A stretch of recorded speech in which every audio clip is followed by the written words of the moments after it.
really don't have the strength to take this suitcase any further. I wonder who can help me.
Hi there. Hey, hi there. What are you doing? Can I see? No, too difficult. Momo's work very difficult. So, your name's Momo. I'm Kate. Momo do like Hans. He draw. Hans? Don't disturb Momo. Momo work difficult. Will you show me your drawing? No, not finished. Go away. I've just arrived. My case is a little heavy. Can you help me take it up to the room? Momo's strong. Very strong. But no time. Momo very busy. I guess I'll let you continue working.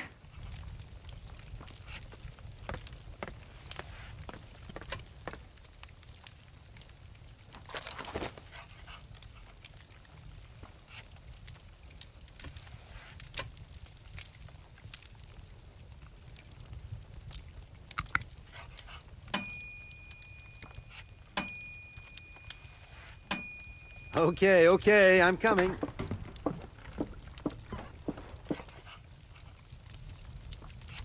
Hi there. Hello there, ma'am.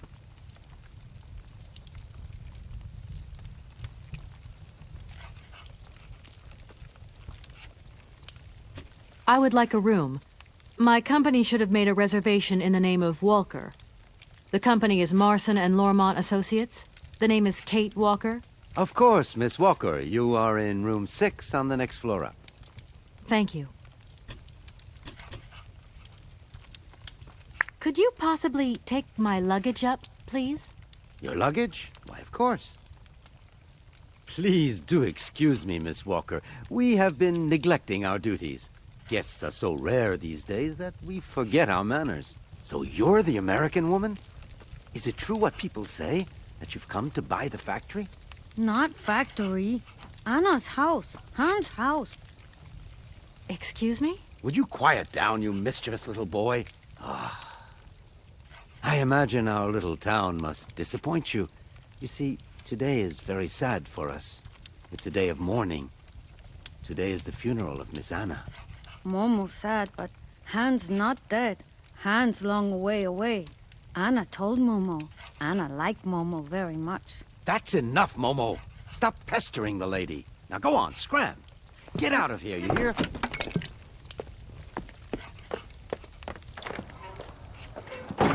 What was I saying? Oh, yes, Miss Anna. Such a great loss for Valle-de-Len, it really is. Because now that she's dead, the factory'll close. But you're here to stop that happening, aren't you? Our future is in your hands, Miss Walker. What? Anna Vorarlberg is dead?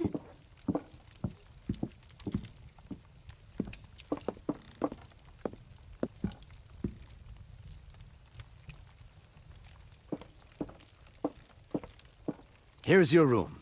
I hope you like it, Miss Walker.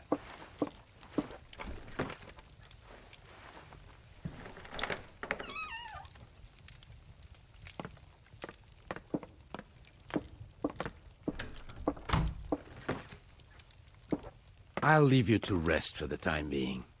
You must have a lot of work to do. You know, the takeover of the factory is very good news for us here.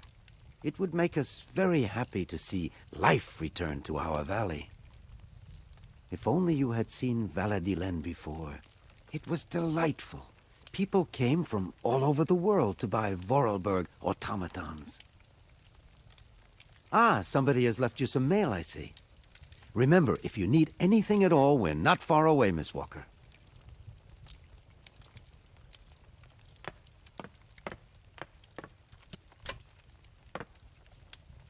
I should tell Marson about the death of Miss Vorarlberg.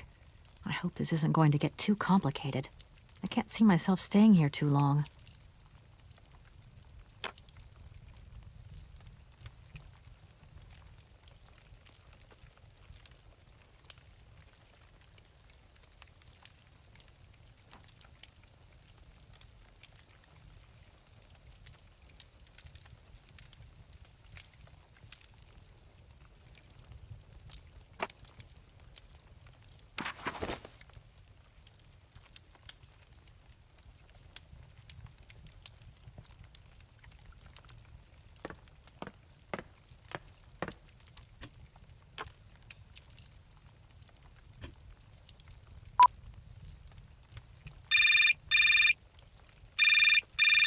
Marson and Lormont, how can I help you?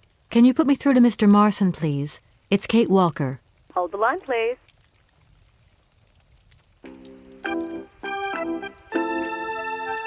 Hello, Kate. So tell me, how's the case going? I've just got to Virtuallyz, and there's a slight problem, Mr. Marson, I'm afraid. Mrs. Vorarlberg is dead. Ah, that's most unfortunate. But I seem to remember we made provisions for just such a sad eventuality, and we know that there was no heir. Yes, that's right, but... So where's the problem, Kate? Contact the notary right away. I'll get my secretary to fax you his address and an introduction letter from the firm. Very good, Mr. Marson. Right, I gotta go, Kate. Keep me up to date, okay? I just...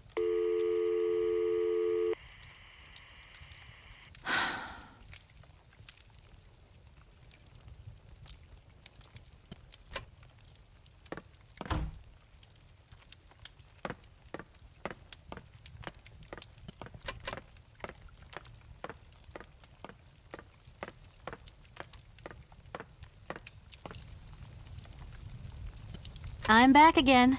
Miss Walker? Hello, my name is Kate Walker, and... Of course, of course. Walker, room 6, next floor up. I think I'm going to need your help again. Are you leaving already, Miss Walker? Should we bring down your luggage? No, I'm not leaving yet. It's just that... We would love to help, but just think what would happen if the telephone rang, or if a fax arrived, or if a customer came through the door. We don't have 5 minutes rest here. I'm sorry. Oh, it's okay, no biggie. I just love all these little mechanical robots. I've noticed there are tons of them here in Virtuallyz. Be careful what you say. Vorarlberg automatons are not robots. If you want people to like you here, never ever pronounce the word robot. Okay. What is the difference between an automaton and a robot, then? Well, to tell you the truth, no one really knows. Did you know Anna Vorarlberg yourself? Oh, why, of course I did. I mean, well, not really. She was a very great lady. We loved her very much. May she rest in peace. The young boy who was here earlier talked about, Hans? Who is Hans? Momo was talking about Hans Vorarlberg, Anna's younger brother. but he died a long time ago. Nobody here even met him. Who is the boy who was drawing here earlier? Is he your son? Heaven forbid. No, not at all. He's not a bad boy, no. Momo is just a little simple, that's all. What is his connection with Anna Varlberg? Momo is what you'd call the village idiot, and Anna took him under her wing. He must have reminded her of her younger brother, no doubt.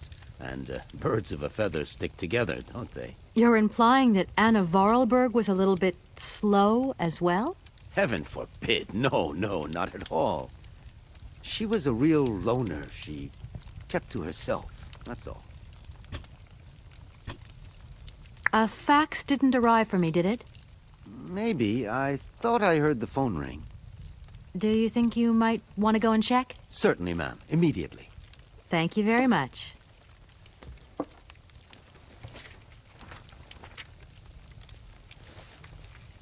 Thank you.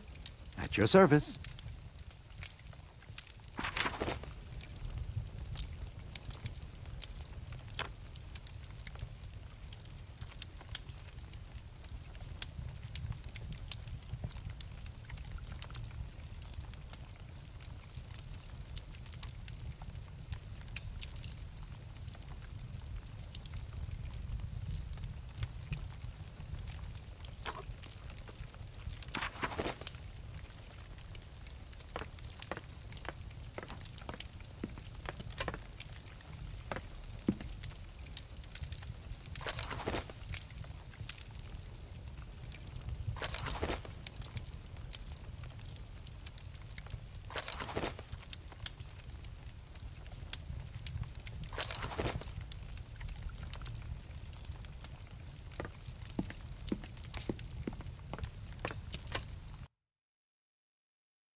Good morning.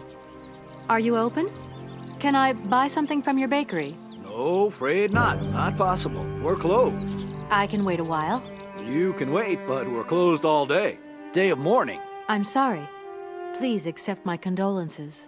Don't worry about it. Because of Madame Vorarlberg's death, all the shops are closed. Mayor's decision. Try tomorrow. Tomorrow I won't be here. That's a pity.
Hello, sir.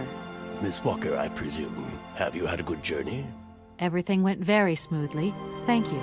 Do take a seat, Miss Walker, please.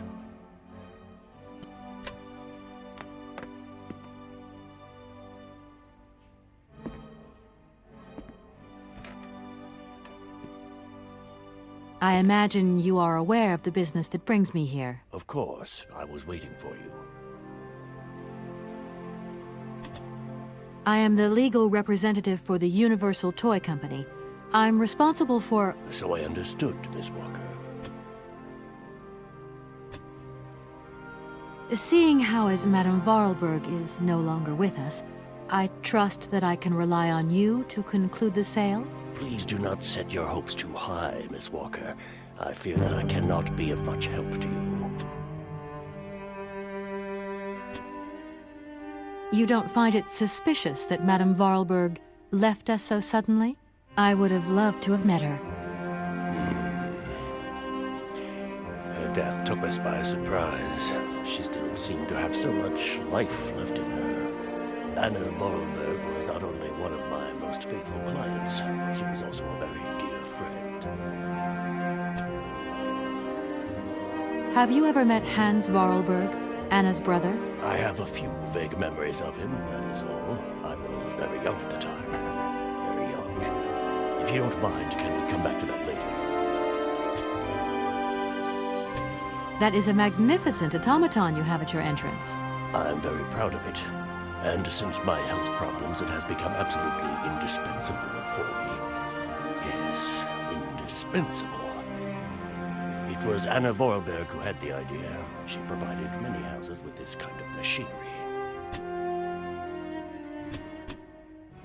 At the tavern, I met a young boy by the name of Momo. I was informed that he is mentally disabled. Whatever his condition, he told me about a man called Hans.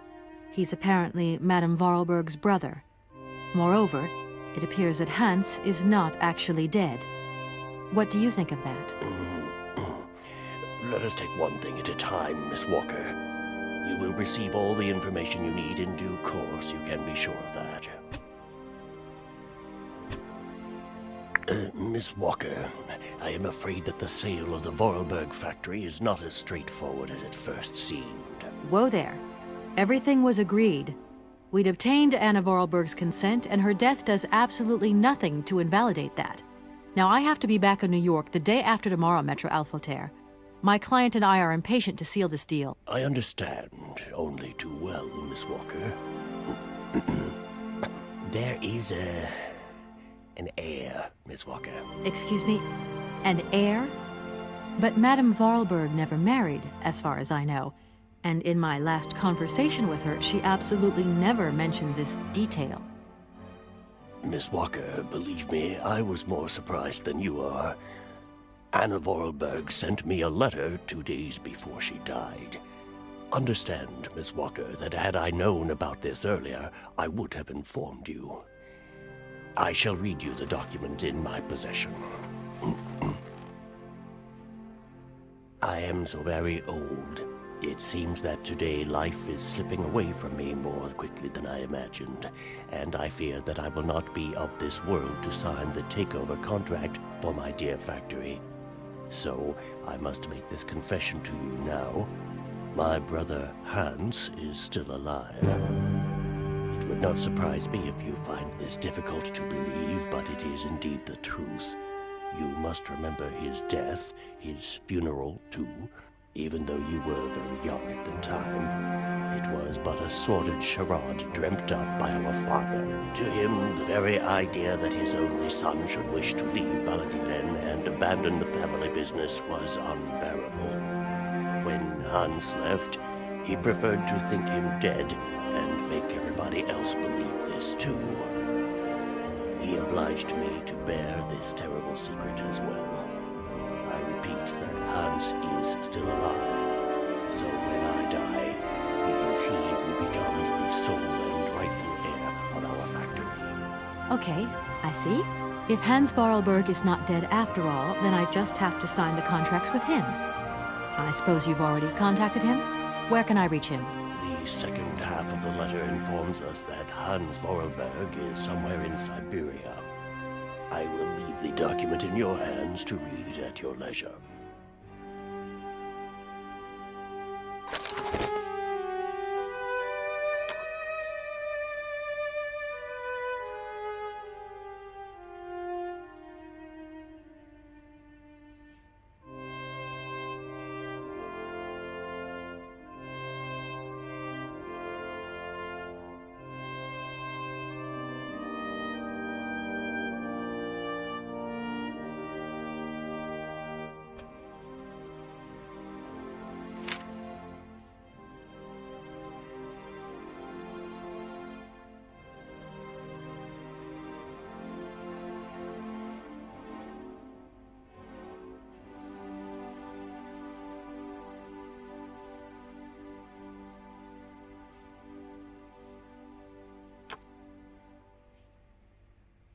Anna Vorarlberg had no further information to add? Unfortunately not, Miss Walker. I have told you as much as I know. The situation, in legal terms, is now clear. If you want to conclude this sale, you have to find Hans Vorarlberg. Apparently, there is a body lying in the town cemetery. There also seems to be some ghost wandering around Syberia. It seems you have your work cut out for you. Believe me, Miss Walker, when I say that I am most sorry for this regrettable setback. Most sorry. Great. What now, then? Perhaps you will find out more in the Vorarlberg factory archives. You will find the key in the waiting room.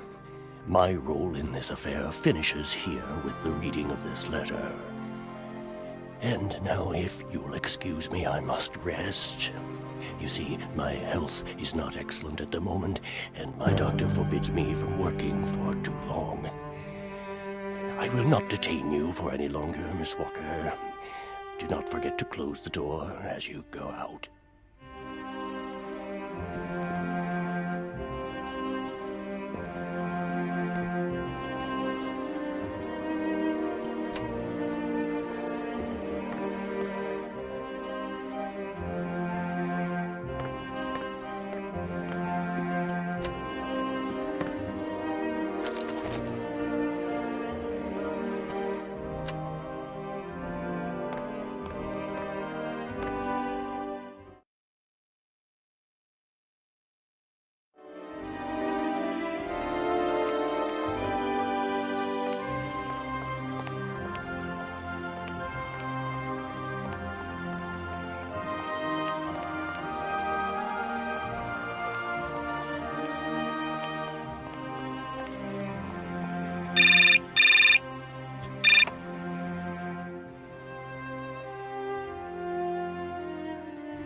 Hello?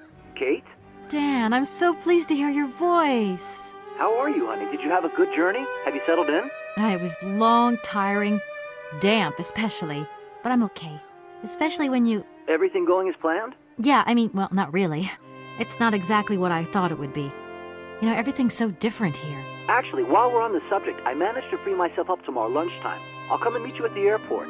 I hope the flight from Paris won't be delayed. We're expected at the Goldbergs about 8 o'clock. I hope you have the time to take a shower and change, my poor honey bun. Dan, I don't think the Goldbergs tomorrow night is really on. Don't worry, Kate. You'll be as perfect as ever. Anyway, you never have to wear much to look really great. Dan, I'm going to have to extend my stay here. There's 1 or 2 complications. You understand? Kate, honey, what are you talking about? It's only a measly toy factory. The sale isn't going through as expected. I've got to stay a bit longer. Dan, you don't mind, do you? But Katie, you can't do this to me. I mean, it's the Goldberg contract. There's millions of dollars on the line here. I know, I'm sorry. You go ahead. Don't worry about me. I'll get back as soon as I can, I promise. Okay, I've got to go. I'll call you back soon. Love you, honey.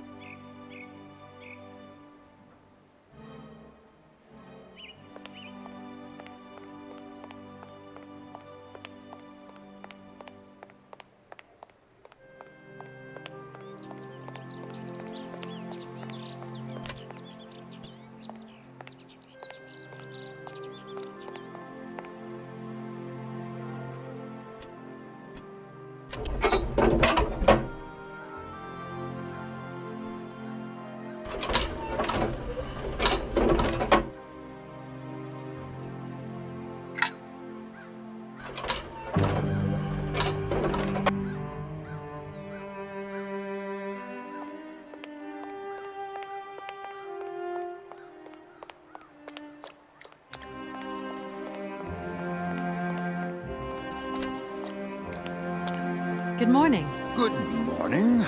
What a pleasure to meet such a lovely young lady honoring our aging streets. Please sit yourself down next to me so we can enjoy the air together.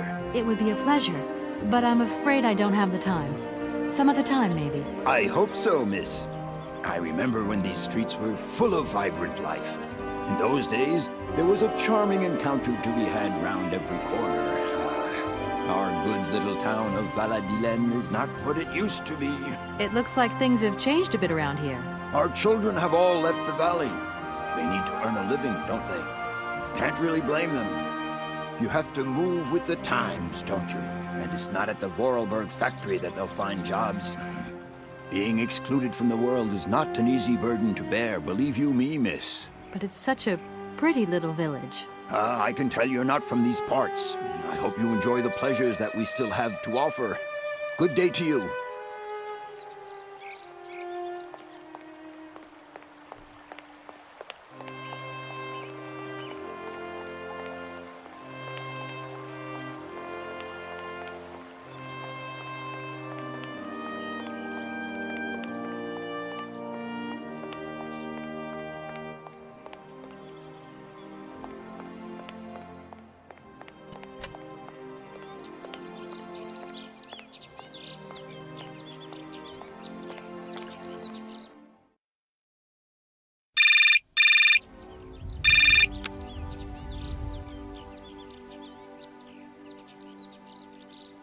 Hello. Kate, so what's new? We've got a problem, Mr. Marson. What problem? Come on, Kate, don't beat around the bush.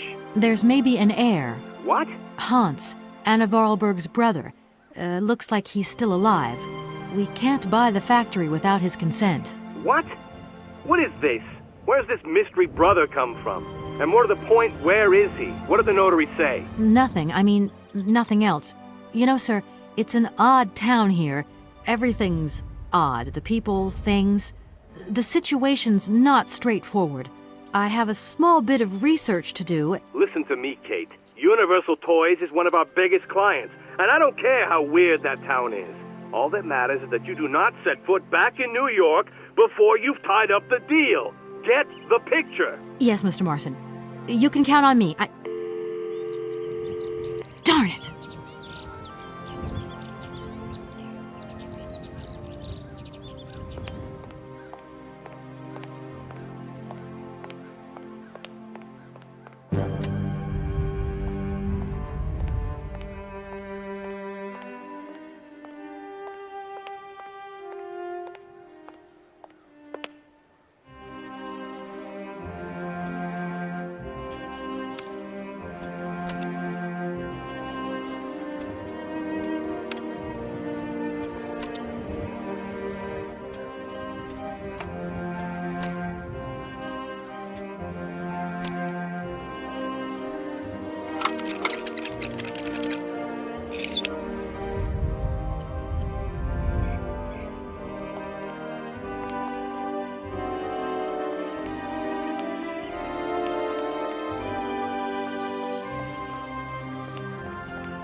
Hello again. If you have 5 minutes to sit and talk, I could tell you a thing or two about the olden days. I am sorry. I really am in a hurry. Tis a pity.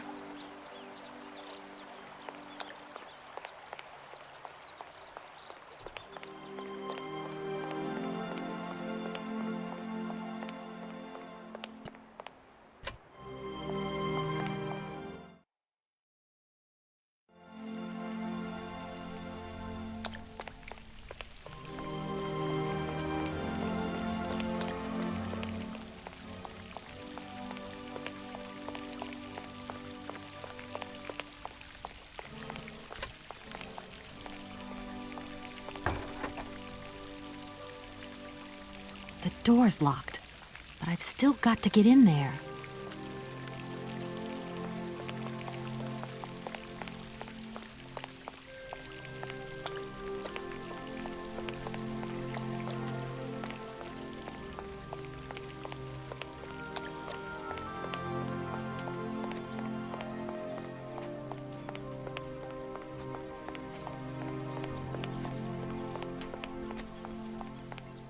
Good morning. You've got a magnificent garden here. Oh, please don't talk about it. Since my gardener automaton broke down, there are weeds everywhere. You can't imagine how much work it takes me. I don't know whether I'm coming or going. We're not used to doing without our robot help here in Veladiland. But everybody says that we're going to have to get used to it.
Mammoth.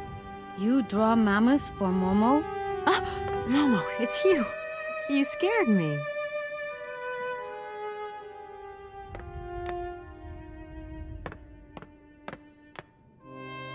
What are you doing in here? Momo want mammoth picture, like Hans' picture. Sorry, I haven't got a picture of a mammoth with me. Take paper and pencil and draw mammoth for Momo.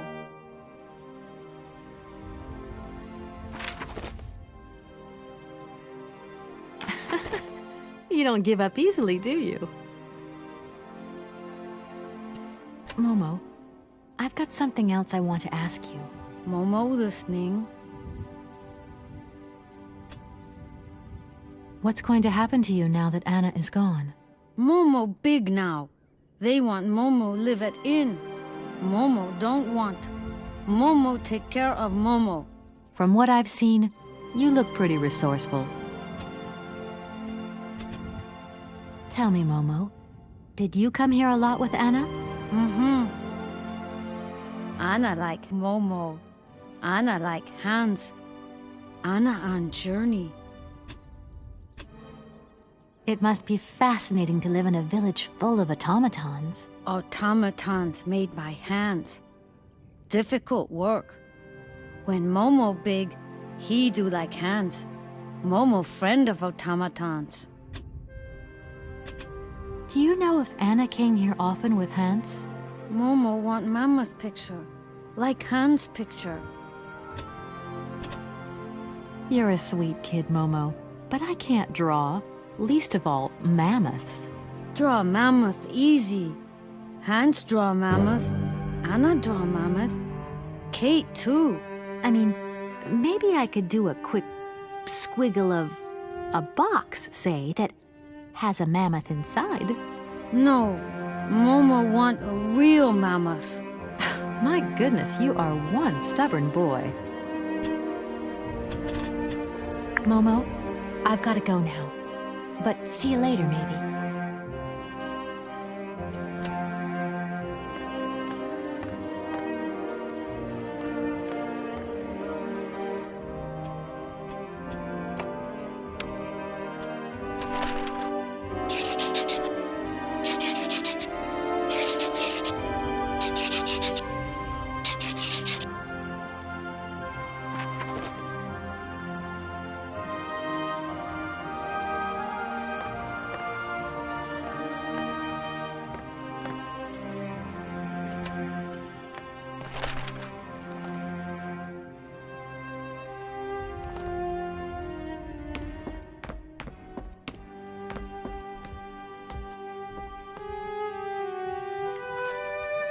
Thank you.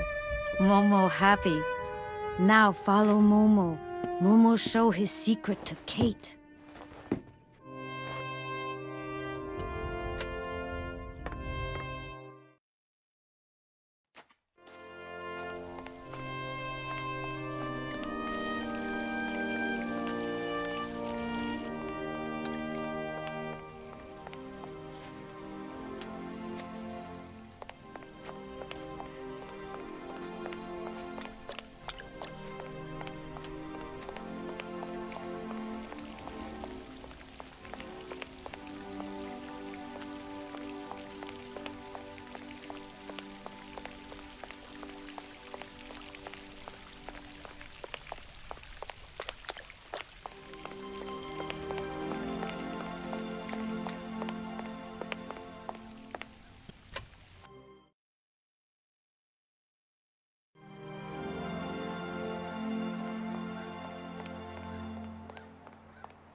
There you are, Momo.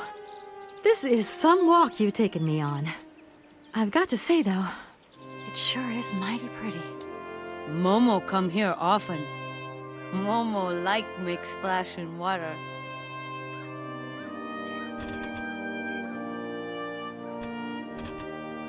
Momo, I've got to go now. But see you later, maybe.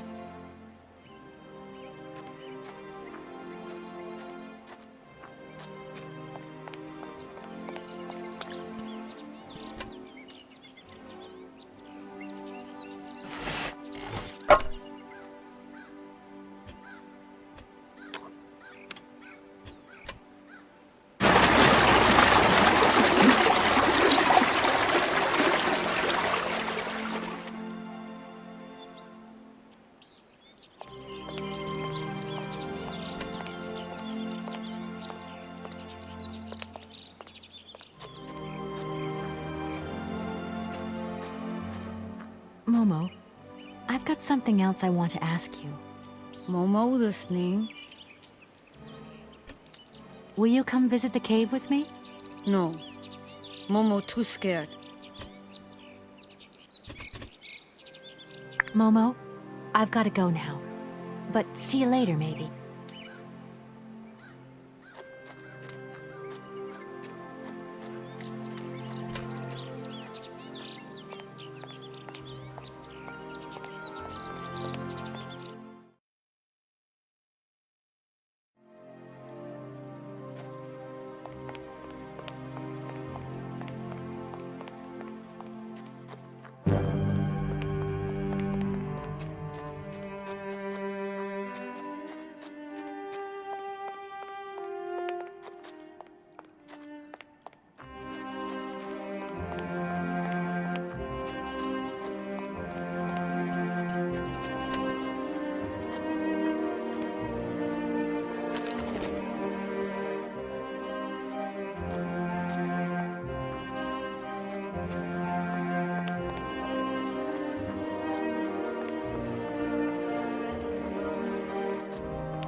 Hello? Kate?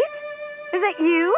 Well, yeah, who did you think it was? I didn't recognize your voice, that's all. Must be the distance or something. So, spill the beans. What's Europe like? You lucky lady, you. Honestly, I never get that kind of break. Well, so far all I've seen of Europe is this tiny village, and frankly, they're not very hospitable. The whole case is getting really complicated. There's this surprise heir I've got to find. I know. I talked to Lynn, who bumped into Joss, and she had coffee with the head honcho this morning. He didn't sound at all happy. The client's meeting him tomorrow, and when Marston tells him that the sale's not even gone through yet, whoa, you're gonna be pleased you're on the other side of the ocean when that bomb goes off. Yeah, I get the picture. But so, how about yourself? What's up at work? We lost the Farah Lou trial. I worked 5 months on that dumb case. I remember. So, for a bit of therapy, I went to Boomy's. The sale started yesterday. Wow. It was absolutely crazy, Katie. Absolute mayhem. You know that blue silk top I wanted? Guess how much I got it for? I don't know. $250? $140. Just get yourself back here and I'll go down. Like it's my choice. Look, I gotta go. Call me soon, huh? I want a blow-by-blow account of every moment of your great adventure. Get out of here. Look after yourself. You too.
Yes, hello?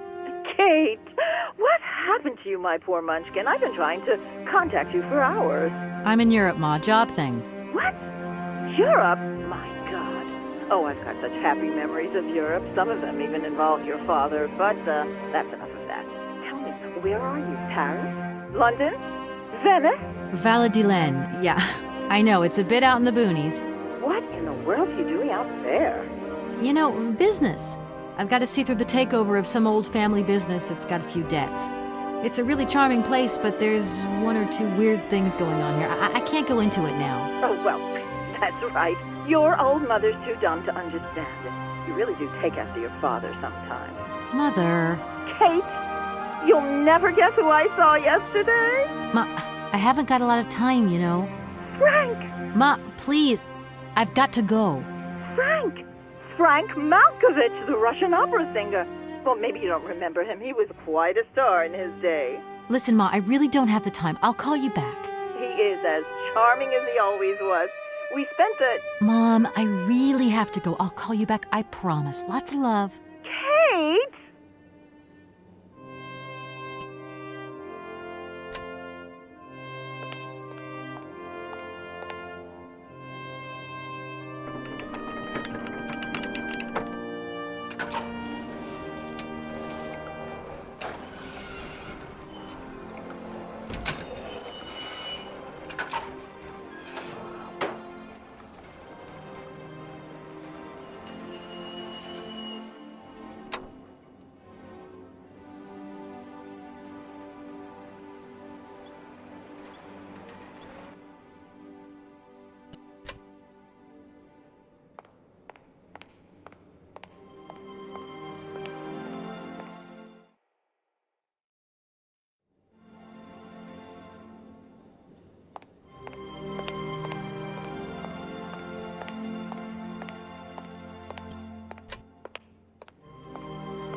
Oh, many thanks indeed.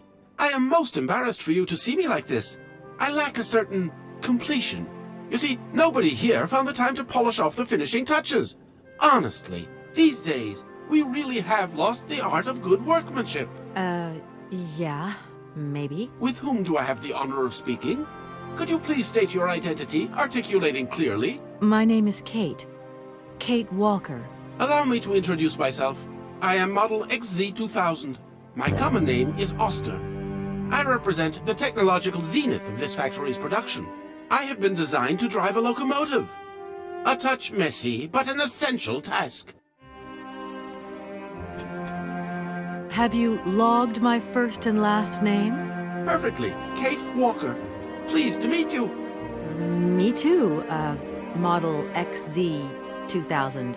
Please, all my friends call me Oscar. This fad for cryptic names is such a bore. Could you imagine being called by your passport number? I suppose not, Mr. Oscar. Sir.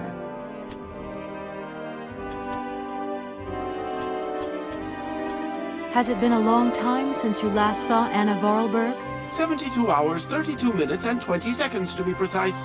This regrettable absence explains the delay in my production process. Anna Vorarlberg is dead, Mr. Oscar. What do you mean by the notion of death, Kate Walker? Broken. Disactivated. Worn out. Damaged. Unplugged. Oh, that really is most bothersome. I'd rather counted on finishing my production. You are a very strange robot. Automaton, if you please. I'm sorry. I didn't mean to offend you. Automatons have an additional soul auxiliary, you understand? I think so. You said you were a train engineer? What train would that be? But Kate Walker, you have not seen the magnificent train waiting at the station? And where is that train going, Mr. Oscar? The train is going far away. Very, very far away indeed. Are you taking any passengers? My duty is to drive the train. Above all, to avoid delays. An engineer prides himself on punctuality. I will agree with you, though, Kate Walker, that a train without passengers is hardly a train at all. You haven't answered my question. For further details, please consult Anna Vorarlberg. Does the name Hans Vorarlberg mean something to you? Of course. He created me. But I am sorry to say that I am yet to meet my maker. Have you any idea where he might be right now? No, Kate Walker, but I am sure I would experience great metaphysical satisfaction in his presence. As bizarre as it may seem, I have the impression you are the only person who can help me. I very much doubt it, Kate Walker. Why do you say that? What good am I without appendices, I ask you? Do you know where I could find the factory paperwork? I cannot reply to this question with precision. Try Anna Vorarlberg's office above the machine floor. Can I be of use to you? Why, you certainly can. I absolutely must have my feet. My hands are Model XZ 2003. My feet are Model XZ 2005_B. Be careful. The Model XZ 2005_A has evidenced some rather embarrassing performance failures. Like bugs? Automatons do not have bugs, Kate Walker. They simply display functional idiosyncrasies. I'm sorry, I didn't know. What do I have to do to get you a pair of feet? Use the assembly line to construct them. You will need a production punch card, on which is recorded my body design data. Here is my own punch card. Okay, I'll give it a go. Thank you, Kate Walker. Oscar, I am delighted to have met you. See you again soon, I hope. Yes, Kate Walker.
We've got to go home. We're late. Very late. Anna, over there. What do you mean, over there? Please, Hans. We've got to go. It's a secret. You've got to swear. Okay. I, Anna Vorarlberg, swear to my brother Hans to never, ever mention this to anyone. It's right there. You see? But it's dark in there. Don't worry, I took a lantern. From the factory. Girls, honestly. You won't look so clever when Father notices you've stolen one of his lanterns. Oh, I'm all covered in mud because of you. Look, Anna. Look. I've seen paintings like this in a library book. They're like you swore, Anna. It's a secret between you and me. Hey, look. There's something else up there. Oh, come on. It's like a toy. I have to have it. Give me some light. But Hans, it's much too high. Do be careful, Hans.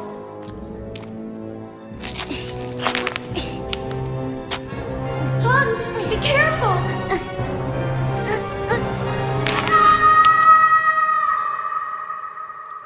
For weeks, my brother lay in a coma, hanging between life and death. And then one morning he opened his eyes, but I knew he would never be the same again. We never did return to the cave, and to this day, I have never ever betrayed our secret.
Oh my gosh.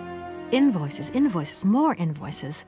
I never knew the factory was in such a bad way financially. These last 2 years must have been very hard for Anna Vorarlberg.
Here are your feet, Oscar. I hope they fit. Kate Walker, I see you managed to produce 2 XZ2005_B models.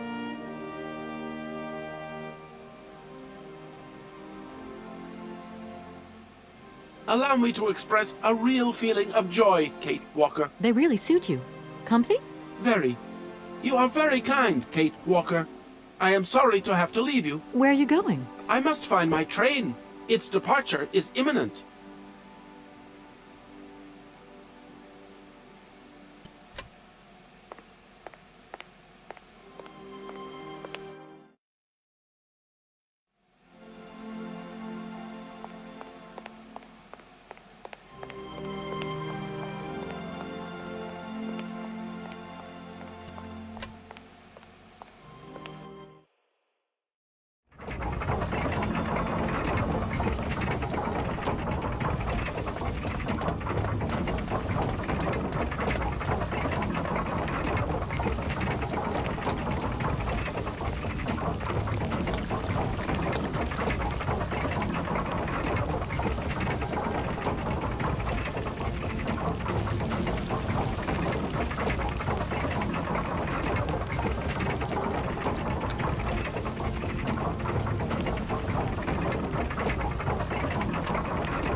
Hey there, Oscar. My functions do not permit me familiarity, Kate Walker. Even if you are my first and only passenger. Me? Your passenger? Yes, you, Kate Walker. Is it not for that reason you completed my production process? If you say so. Did you hear Anna Vorarlberg talk about a mysterious cave? No, Kate Walker.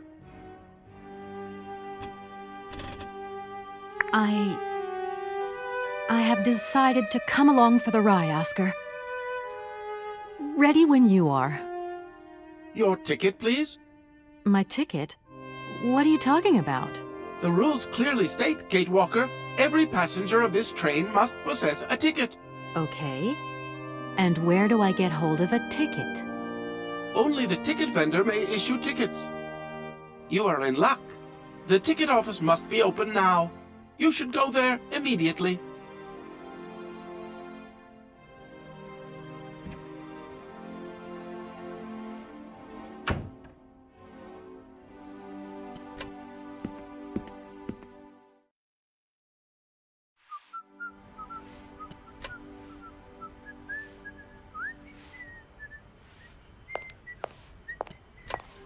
But it's you? What can I do for you, madam? But Oscar, it's me, Kate Walker. Correct. Your name is indeed Kate Walker. What can I do for you, Kate Walker? A train ticket, please. Why, do you sell anything else? The only function of this ticket office is to issue tickets. You are requested to accelerate operations. The office closes in exactly 3 minutes. What can I do for you? A ticket, please. 1 ticket? Yes. 1 ticket. What is your final destination? I don't know. It's you who told me I had to get a ticket. A ticket to travel, then.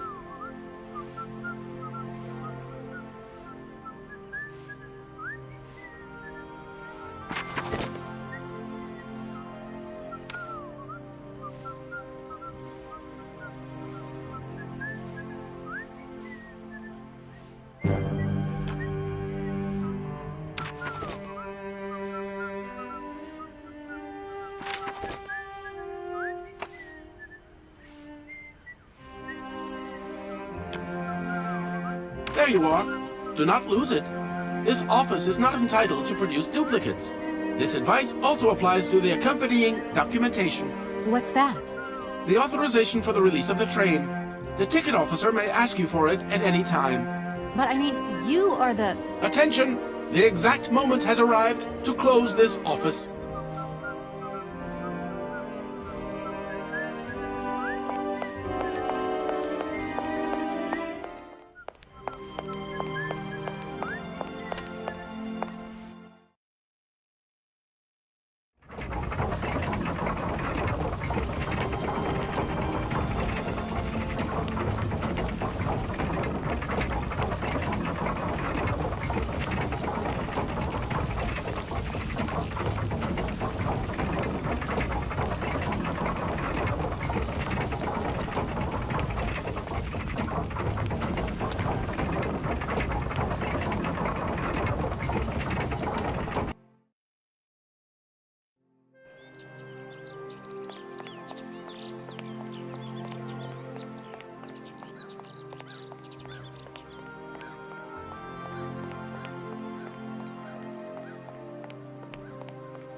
It's me again, Oscar. Hello, Kate Walker.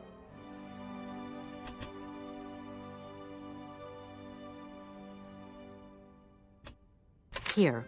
This is your stupid train release ratification, Oscar. Thank you, Kate Walker. That is perfect.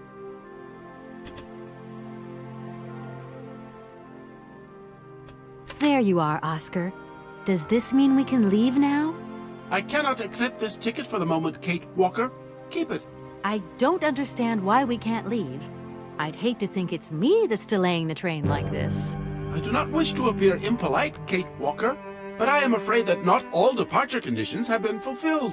If that's a joke, Oscar, it's not very funny. I really need to find Hans Vorarlberg as quickly as possible. I have strict instructions to obey. There are 3 spaces in the luggage compartment that are designed to accommodate 2 very important objects. The train can only depart when they are in place. Please excuse me now. I must return to my departure preparations. Oh, I wouldn't want to break any rules. Don't think for one moment that I'm bored of you, Oscar, but I have to go. I also have much to attend to, Kate Walker.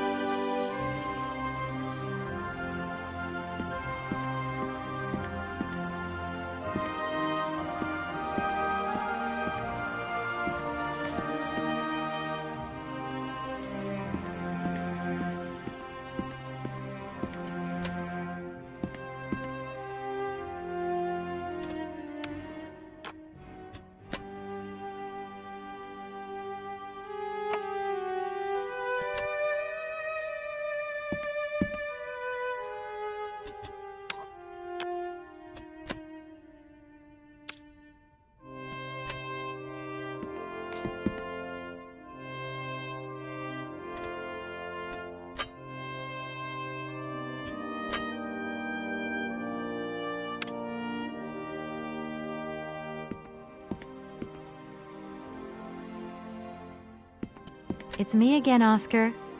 Hello, Kate Walker.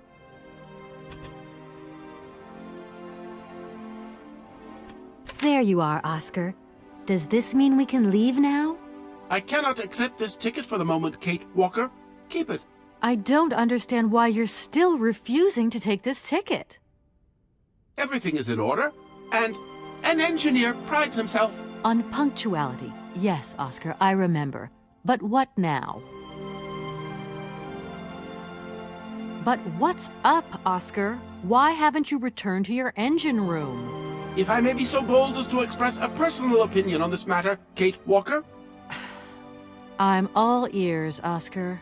I fear we have omitted to wind up the locomotive springs. Is that all? Then let's do it, for Christ's sake. I'm afraid I have no notion of how to implement this function, Kate Walker. It would seem that the makeshift completion of my production process is responsible for a lack of instruction on this matter. Okay, right. I'll see to that myself then. I mean, a wind-up train can't be that complicated. You wait there. I won't be long. Thank you, Kate Walker. Don't think for one moment that I'm bored of you, Oscar, but I have to go. I also have much to attend to, Kate Walker.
Kate, it's me again. Dan, I was gonna call you.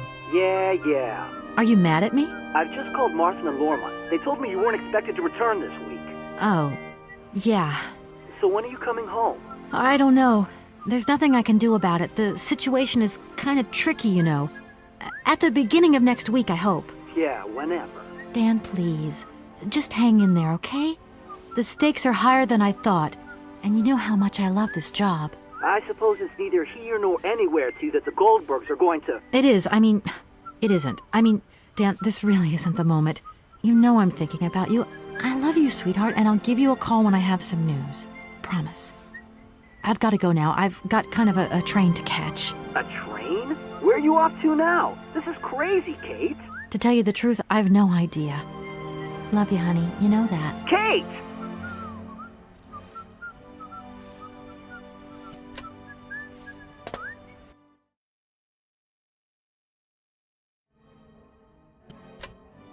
It's me again, Oscar. Hello, Kate Walker.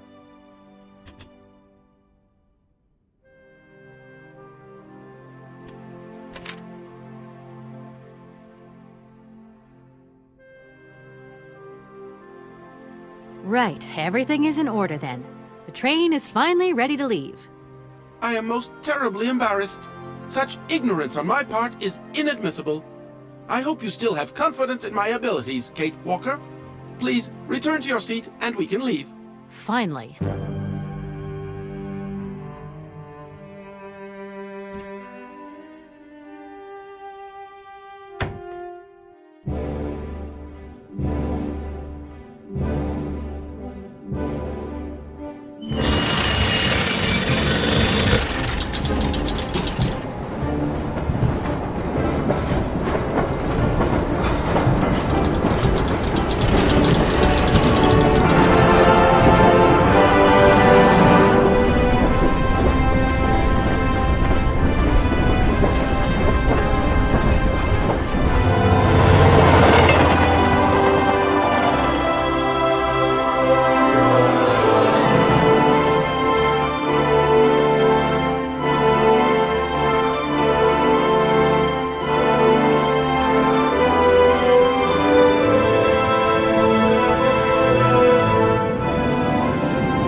Where are we, Oscar? At the halls of residence of Barockstadt University. And do we really have to stop here? The situation is incompatible with the pursuit of our journey. What are you waiting for, then? Wind them up. Find a way. There must be some sort of train-winding thing just laying around in this weirdo station. I have seen nothing that fits that description, Kate Walker. I guess we'd better find out, then. I do not like this station. The atmospheric humidity is detrimental to my sophisticated wheel workings. I will wait for you inside the train. Wimp. And to think that when I first became a lawyer, I was worried I'd get stuck behind a desk. Is something wrong, Kate Walker? Is the restaurant car service not to your liking? Would you like another pillow? Don't worry, Oscar. Everything's just hunky-dory. And you are just hunky-dory, too. This train might be a wonder of technology, but the engine's limited autonomy is a liability. You got to admit that. I am afraid I refuse to entertain this consideration, Kate Walker. Oscar, I think that Hans Vorarlberg once stayed in this town after he left Valladolid. Maybe this wasn't a chance stopover after all. Nothing is left to chance in a railroad network. You agree with me, then? We have no concrete proof to support your hypothesis. The train stopped because the clockwork mechanism is unwound. That is the only concrete evidence we have, Kate Walker. I was just hoping for a little imagination on your part, Oscar. No, Kate Walker. I am only an automaton, Kate Walker. Oscar, there's no way you could help me find a way to wind the train back up again? Rust awaits my every movement if I leave this train, Kate Walker. And what would you do with a rusty engine driver? Not a lot, I suppose. Oscar, we have a serious problem. How can we carry on our journey if this train doesn't want to budge? What are our options? Every clock has its key, Kate Walker. Keep looking. Well, I hope you're right. I'm gonna go see what I can find. Oscar? See you later, alligator. In a while, Kate Walker.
That thing looks like the winding machine I used in the Valadilen station.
Kate Walker!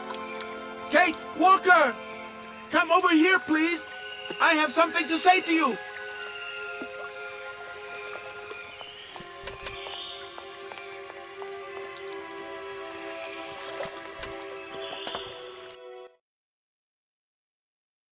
Yes, Oscar, what is it? A message has arrived for you. A message? You have been summoned to see the rectors. They are the highest authority at the university. They want to talk to you. Talk to me? Yes, to the person responsible for the train. So, I'm in charge now. Sure, okay. But why would these gentlemen want to see me at all? They do not say why, just that it's very important.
Hello.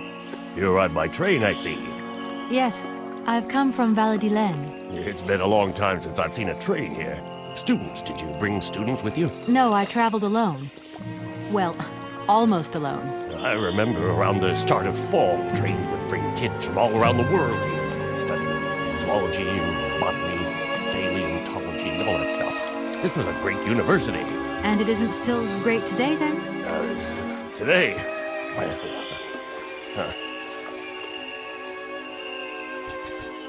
Have you been the station master of Barogstadt for a long time? I've never had another job. Now, you tell me, are you in charge of this train? No, I mean, I'm not sure. So what's your thing here? You come here to do some bookworming over at the university? Well, sort of. I'm always looking for new information. Well, you don't seem to know a lot. And about that train, it's gonna get in the way if you leave it there, that's for sure. In fact, I'm a lawyer and I'm conducting a pretty unusual investigation. Investigation, huh? Hey, you know, I'm just a station master. I don't know too much about anything. Well, you never know. Anybody could be significant in this case. See, nobody actually tells me anything, so my hands are totally clean. I never implied they weren't. I feel like I've lost my way a little here. I could really do with your help.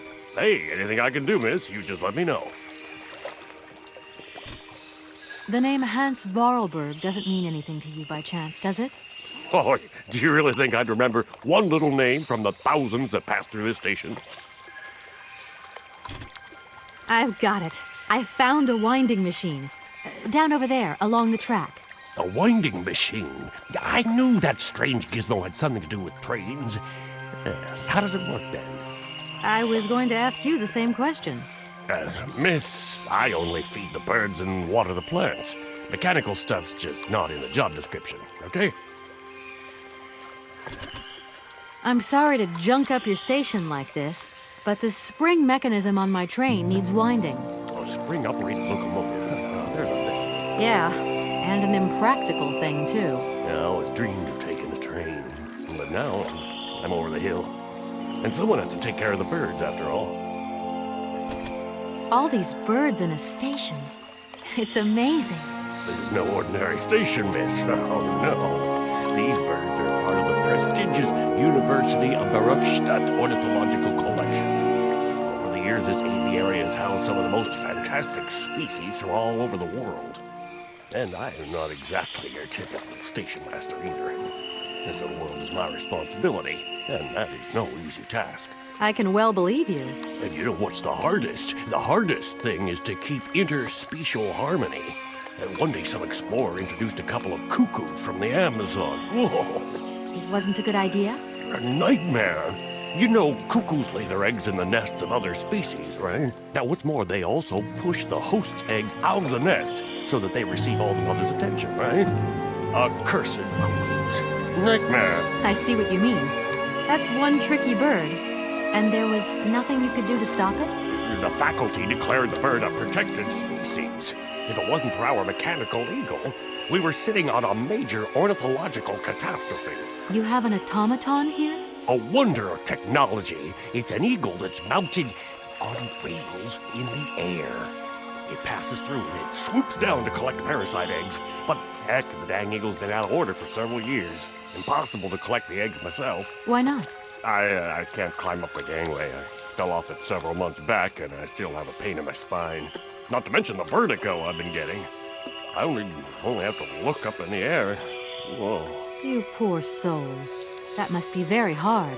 The worst thing is, cuckoo eggs piling up in the nests. Soon the rectors are gonna notice. There's trouble in store. Big trouble. I'm worried. Yep, worried. I won't disturb you any longer, Mr. Station Master. Welcome to Barogstadt, miss.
Hey there, on the boat. Guten Tag, schöne Mademoiselle. My husband say, hello, young lady. You want to talk to us? My name is Kate Walker, and I'm a lawyer. I'm in charge of this train. This situation is really very new to me. Lawyer, good job. Earn lot of money. A lot? A lot? No, I wouldn't go that far. But I can't really complain, I guess. There's worse. Lawyer always ask a lot of money. Can we change the subject, please? I really don't want to go down this road. Are you from Barkstadt? Yes. So you're like me. Birds just passing through. I'm stuck here because of my train. Kleine Puschka reisen mit uns, no? What did he say? Train kaput. No luck for you. It must be really neat to travel by river. Oh, schlechte Mut. Eine vergehrte das Grund. Für mich, locker ist fantastica. Eine kleine Rot mit Wustet. Okay, you got it. Excuse me? My husband say he like his barge and he not like your train. Too noisy. If you want to travel in tin can, you stay in tin can.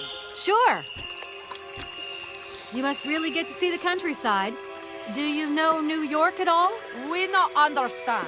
I'm looking for a funny little man who is supposed to live in Syberia. Can you imagine that? Siberia.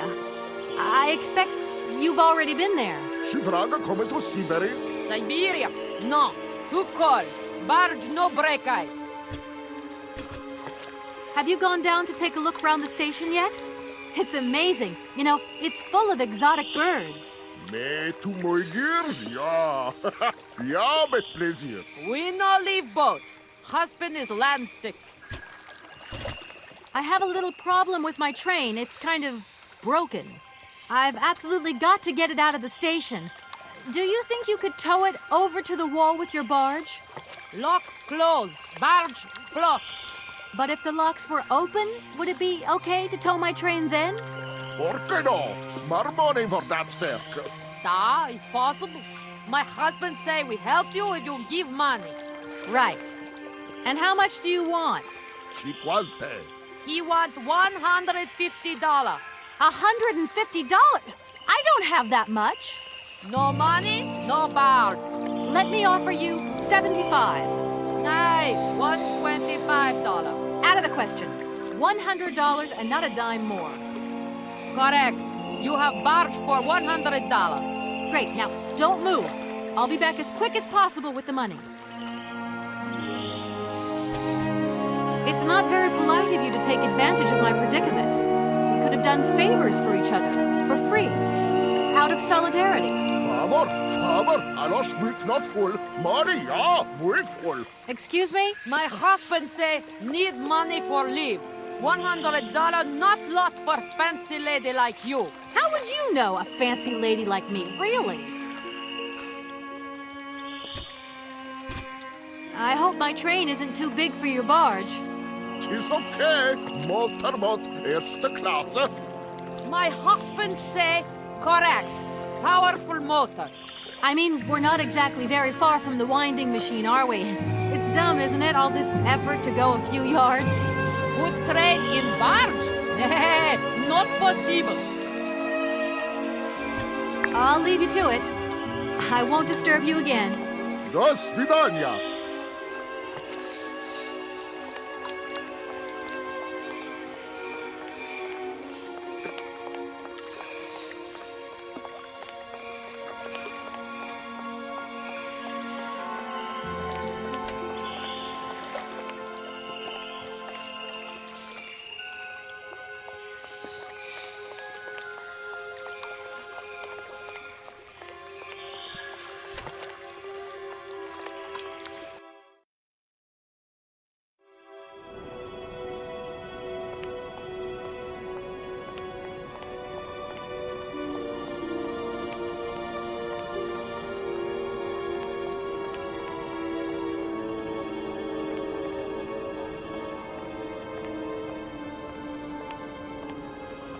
Hello. Hey, baby, you party? You sure looking mighty fine. Love those big, round eyes. Just who do you think you are? Hey, spunky. I like that in a lady. Okay, I'm hooked. Come on, Zol. I'll let you buy me that coffee. I don't remember ever asking. Hey, don't play hard to get. I know you like it big time. Listen, kid. Go back home and play with your toy cars and forget you ever saw me.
Hello. Shh! Don't talk so loud. I'm sorry, but I was wondering if you could help me.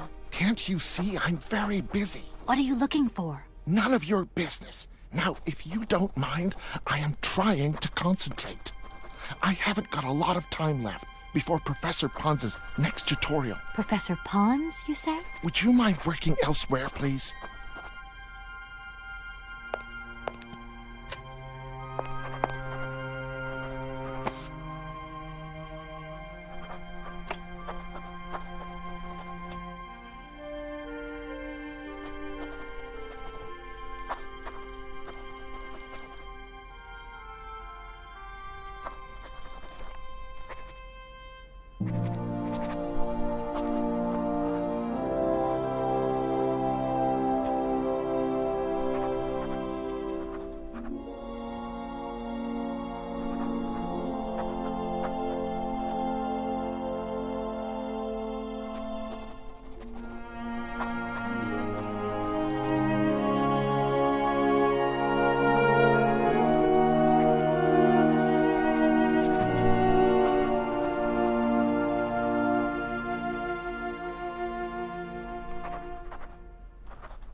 Excuse me.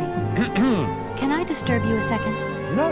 You could be a little bit nicer about it. Keep quiet. In case you haven't noticed, we're somewhere that requires silence and tranquility.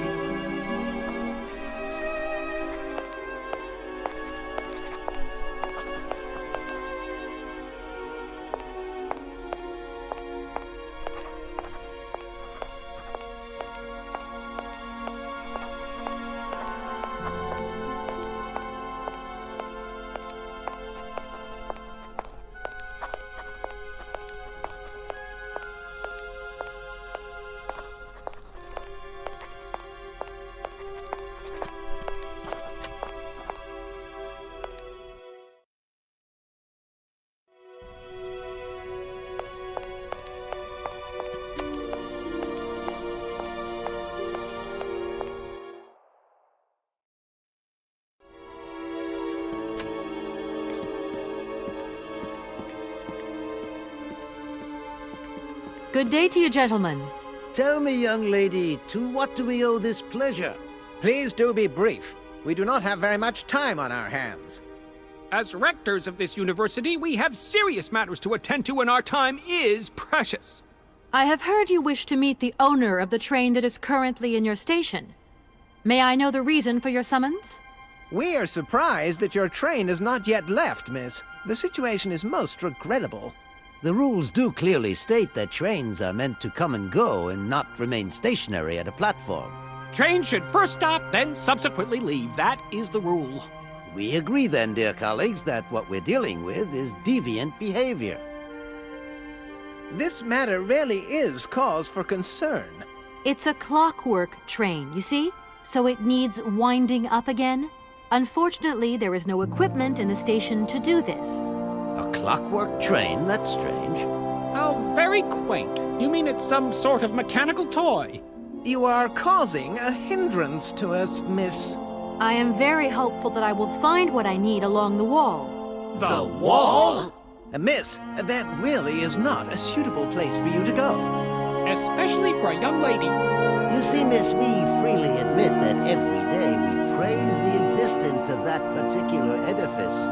We owe the integrity of our dear university and the fine education it provides to the wall. It protects us from harm and invasion from the unknown. May God protect us from what is beyond those ramparts, miss. Please believe me. I don't have any choice. I must continue my journey. Such a decision is a correct one since it's in line with regulations. Thus, your train will indeed be able to leave. And consequently cease to obstruct our station. I haven't introduced myself. My name is Kate Walker. Walker. Haven't we already had a Miss Walker? Ethnology Masters, September 1953, if my memory serves me correctly. Perfectly well, my dear colleague. But if I may be so bold, it was a Mr. Walker and not a Miss.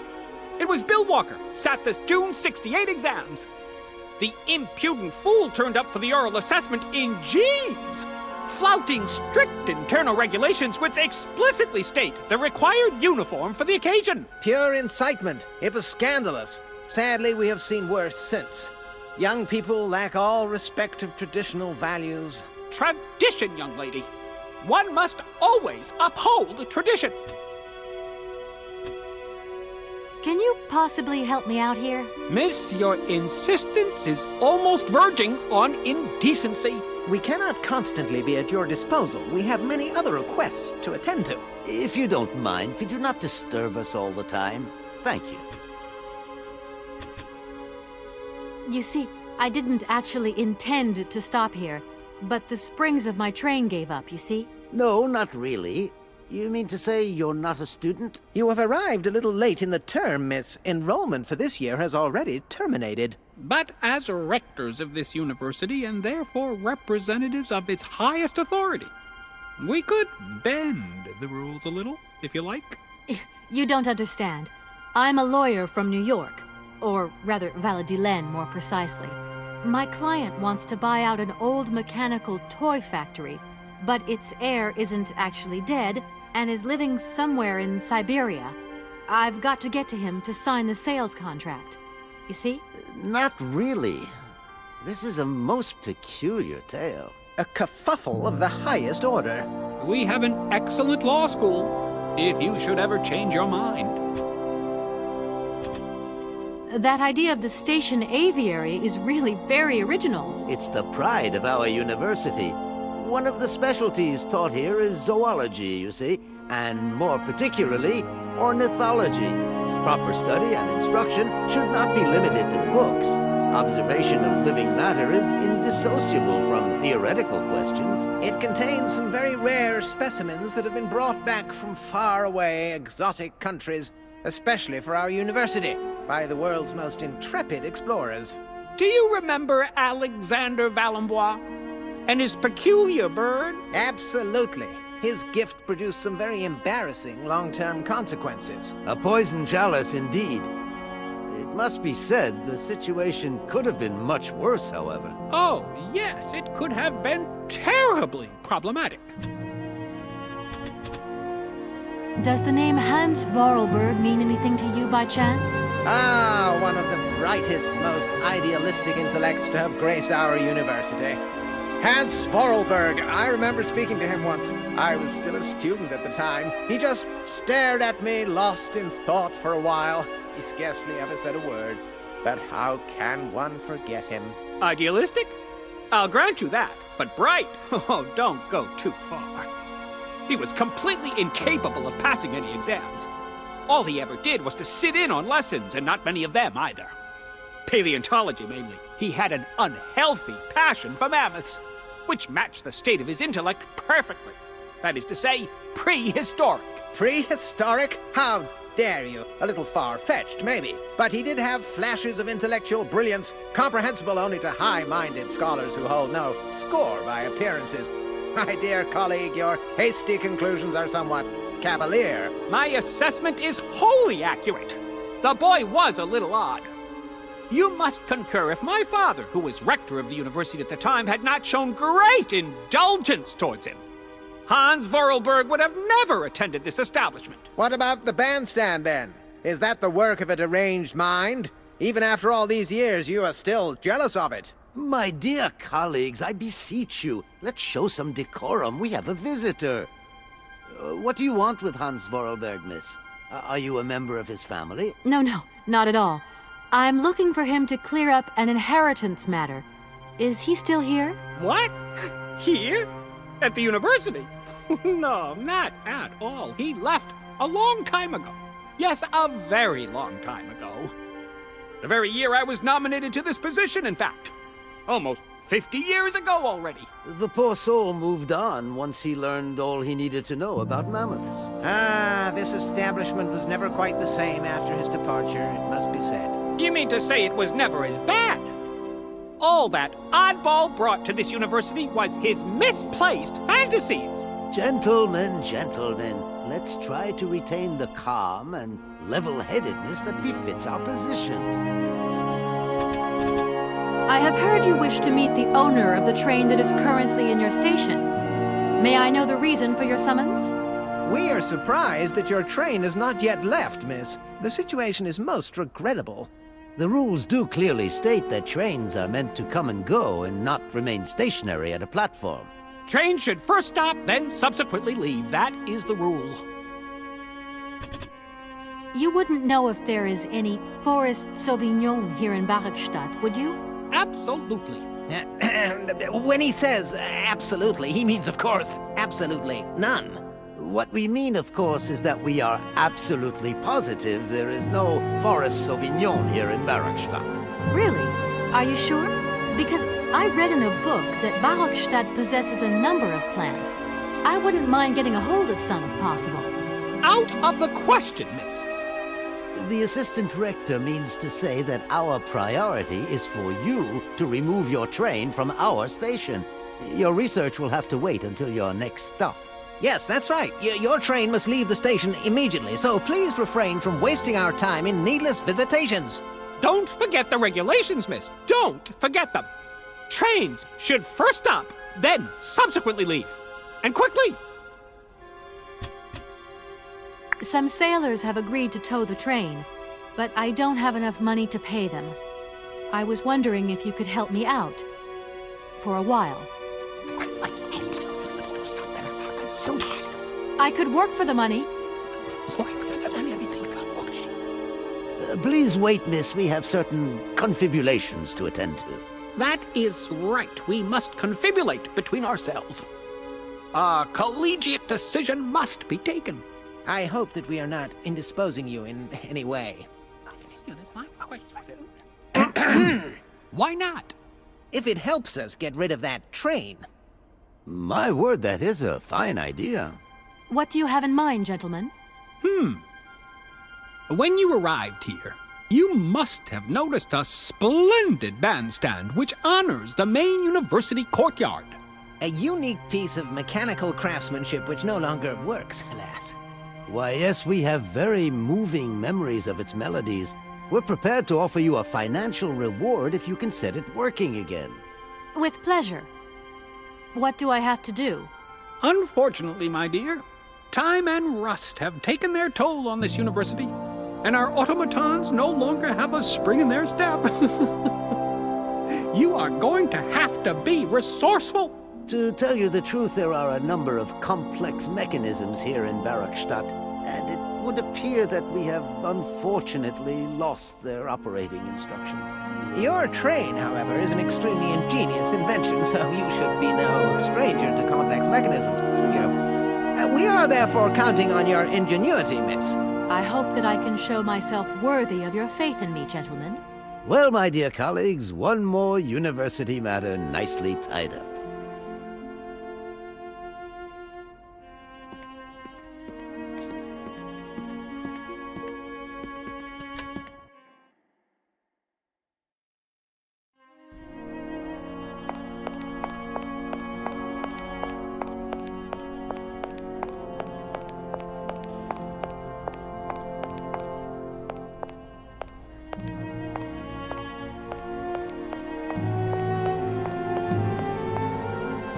Excuse me.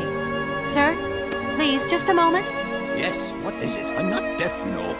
I am sorry to disturb you in your work, sir, but... This young mammothus primigenius is barely 40,000 years old. Fantastic, wouldn't you say, miss? Yes. Probably. What do you mean, probably? I don't know. You don't know? Oh, you don't know, I see. What can I do for you, my dear child? To tell you the truth, I don't know very much about mammoths, and I'm not here as a student. In fact, I'm a lawyer. It's all right. Nobody is perfect. All the same, the study of the Pleistocene period is fascinating. I'm sure it is, but I'm sorry to say my current mission is totally monopolizing my time. Another time, maybe. Ah, that's what they all say. But anyway, let me present myself. I'm Cornelius Ponce, Emeritus Professor and Lecturer at the University of Barakstadt. I'm proud to say that I'm head of the Department of Paleozoology at our university. Kate Walker. Pleased to meet you. My train stopped in a peculiar aviary. It's very odd. A lot of bird species seem to seek harbor there. Ornithology is far from being my favorite subject, but I must concede that the station is the pride of the university. It was initially intended for teaching purposes, but then birds started arriving from all around the world. It seems that there are still rare species breeding there and flourishing. Are there? Can you give me an example? I have been told about a kind of bird with peculiar habits. Let's see now, the Amazon cuckoo, that's right. But, oh, I'm so foolish, I can't remember what was so special about it. Just that its behavior is very peculiar. The Amazon? Where's the Amazon? What is the Amazon? I'm sorry, my dear, but one cannot learn everything in a lifetime. Specialization is the key to real knowledge. Why don't you pay a visit to our library? Thank you very much. I would have loved to study at a university like this. Oh, age is too old to start learning, my dear. Maybe, but you know, the eternal student and all. You prefer being an eternal lawyer? I have more important things to deal with. Live problems, not things that died millions of years ago. Everyone has their own priorities, my child. I feel I've lost my way a little here. I could really do with your help. Oh, my dear child, you've chosen your moment. I absolutely must finish off my lecture for this afternoon.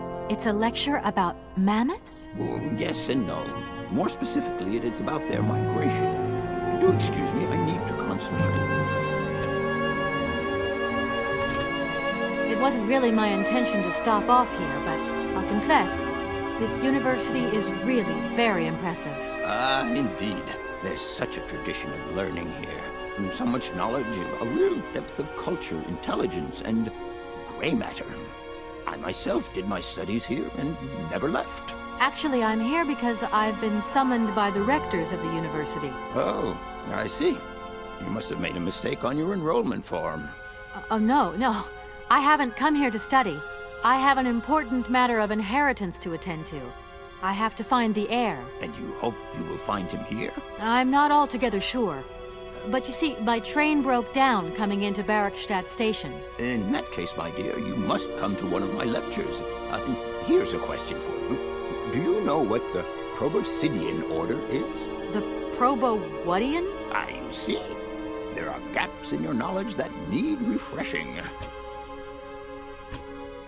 Arriving in Barrackstadt is an amazing experience. I've never seen such a station. You came by train? Yes, in a kind of clockwork train with a spring mechanism that winds down regularly. You mean you drive a train? Young ladies of today never cease to amaze me. Oh, no, I'm not the engineer.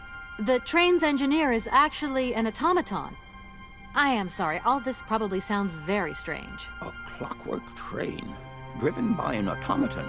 I once knew a man long ago who could have invented such a train. It was he who designed the bandstand in the main square. To think that he was even capable of creating such a gadget. He was astounding, a true genius. But oddly, at the same time, he was also almost a child. It was as if his mental and physical evolution had definitively halted at the age of 10. Can you believe that? Yes. I think I can believe that. At least I'm beginning to. To tell you the truth, I'm looking for Mr. Hans Vorarlberg. He's the sole heir of a very unusual factory. My company is in charge of negotiations for the takeover of this factory. At last word, he was living in Syberia. So, as soon as my train is ready, I'll be continuing my journey eastwards. Syberia. Syberia. But what was it you said again? Said what? You mentioned a name. The person you are looking for. Vorarlberg. Hans Vorarlberg. Do you know him? Hans Vorarlberg. How could I forget him? Such an extraordinary fellow. So inventive. We shared a passion for mammoths, you know, and we bonded over this passion. Without it, I confess, I would have had little to do with an odd, ageless retard like Hans. At the time, we were both students. Well, sort of. Put it this way. Hans had special permission to attend paleontology lectures. You see, he didn't really have the necessary qualifications. In exchange, Hans did a few odd jobs around the university. Your Hans Vorarlberg sounds uncannily like the one I'm looking for. I'm not sure, my dear. Hans was above all questions of money and business. Just to imagine him running a factory, perish the thought. Can you tell me a little bit more about him? He was always a mystery to me. He never said very much, and never quite seemed to grasp what you said to him. He expressed himself instead through his incredible mechanical contraptions. His inventions, I admit, have been much appreciated by the university. The few times we really did talk, it was about his strange interest for mammoths and a doll. Some sort of doll that obsessed him. A doll, you say? Yes. He kept talking about it. One day he described it to me. A sort of children's toy. A miniature mammoth mounted by a mount. It appears he found it in a cave not far from his home. The event all sounds very dramatic. His account was slightly confused, but it awoke a great interest in me. What do you mean? To my knowledge, there was only one tribe who made figurines featuring a mouth, and that tribe is the Yukols. They live in the farthest reaches of Syberia, and for them, the dolls constituted a sacred object, illustrating one of their central legends. How such a doll made the journey from the frozen Siberian north to a cave in the French Alps is a mystery to me. Even today, it is beyond my comprehension. Have you considered that Hans Vorarlberg was maybe making it up? You said yourself he didn't seem to have all his mental facilities intact. No, that's impossible. Hans couldn't invent a story like that. The doll is a sacred part of the Syberia legend. He described it to me in exact detail. Syberia itself is a chimera that paleontologists of the world are very fond of pursuing. If I were to say Forest Sauvignon to you, what would you say? Oh, let's see. Sauvignon. Sauvignon? I would say it's some kind of tropical shrub, don't you think? We are talking about the same plant, then. It is a very rare shrub with small, juicy fruits. I found a book about the Amazon, and it says that there are even Sauvignon plants growing right here in Bergstadt. You wouldn't know where, would you? Amazon Sauvignon plants here? No. No, I don't think there are any. Hardly impossible. But, you should ask the station master. He is keeper of the greenhouse at our university, so he could tell you more than me. Oh, thanks very much.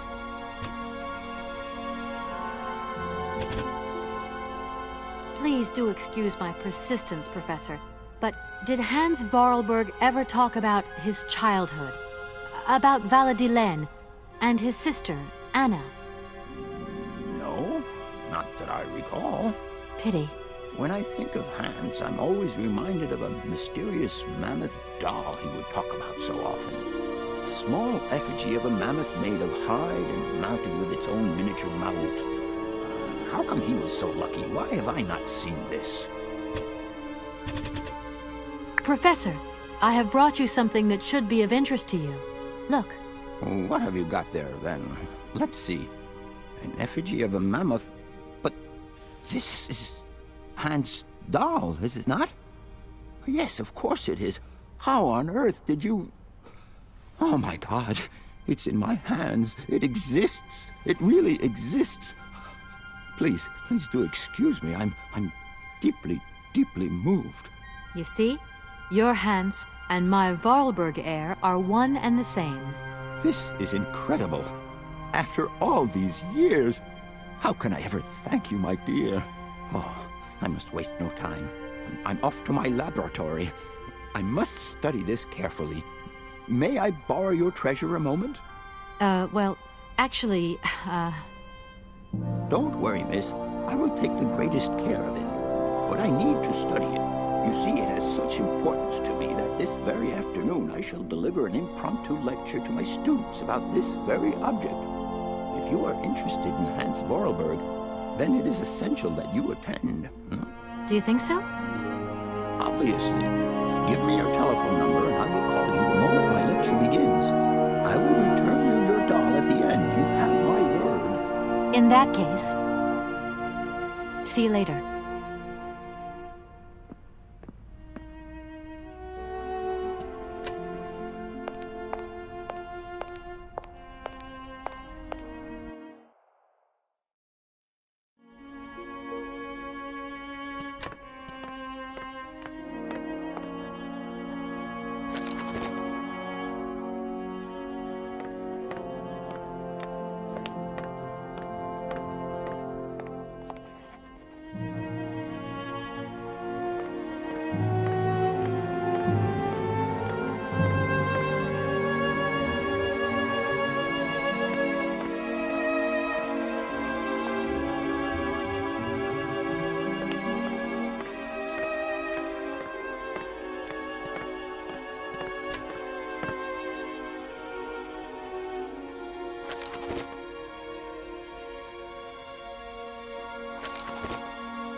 Hello? So, you got him then, this air? Ah, it's you, Mr. Marson. Good day, and how are you, sir? I'll feel a whole lot better when this whole business is over and the sales contract is signed. Where the hell are you?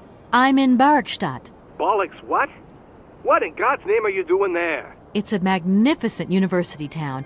It would appear Hans Vorarlberg once passed by here several years ago. So if he isn't there anymore, then there's no point hanging around. I hear what you're saying, sir, but I have good reason to believe that Hans Vorarlberg is still alive. For the time being, I'm trying to gather extra information from people who have known him. What's your next destination? I'm not exactly sure yet. Doesn't sound like you know too much, Kate. I just need a bit of time, Mr. Marson. Yeah, well, time is what you ain't got. Keep me posted.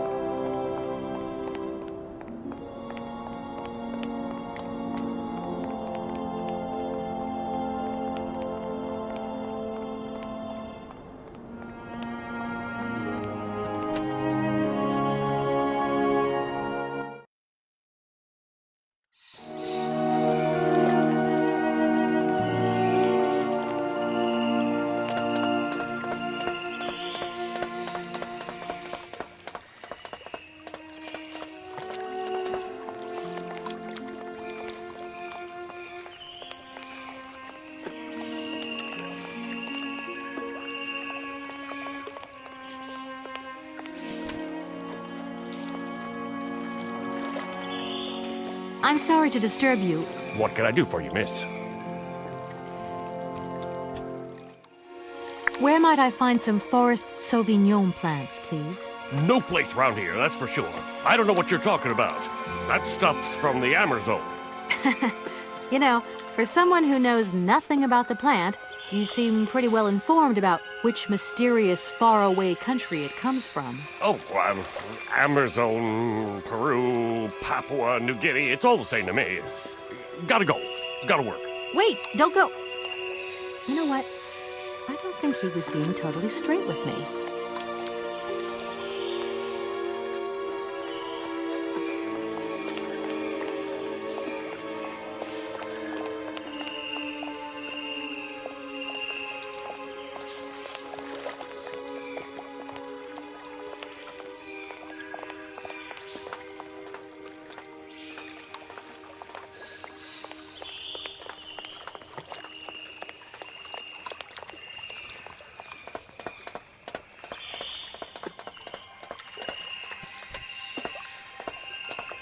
Excuse me, Station Master, but I need you again. Can't you see I am very, very busy? No. Well, I am. Very busy indeed. But, okay, I think I can give you a minute of my time. I want to know where the Barkstadt Sauvignon plants grow. But I already told you, I don't know what you're talking about. I just talked to Professor Pons on the subject, and he sent me back to talk to you. Strange, don't you think? The professor told you to come and see me about Sauvignon berries? But you can't do that. I mean, I don't know anything about them. All your questions, get on my nerves. Please, leave me alone. As you wish, but I really do have the impression you're hiding something from me.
Do excuse me, Professor.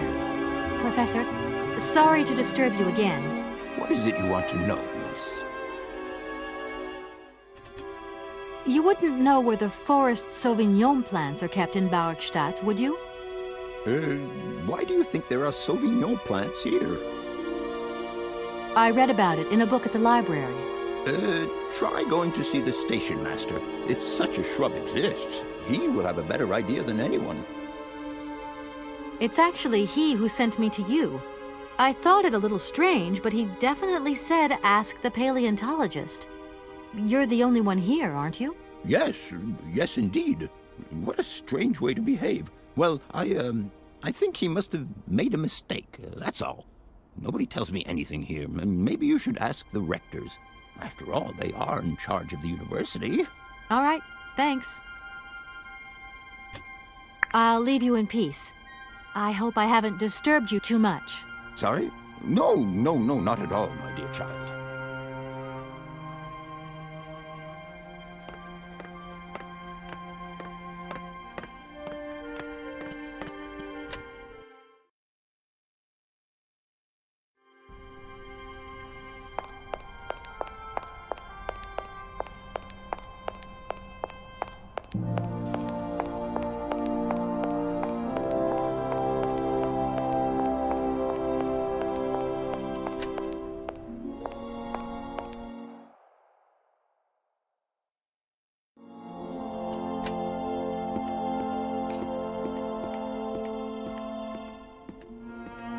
Gentlemen, forgive me for disturbing you again, but I have a little problem. A little problem.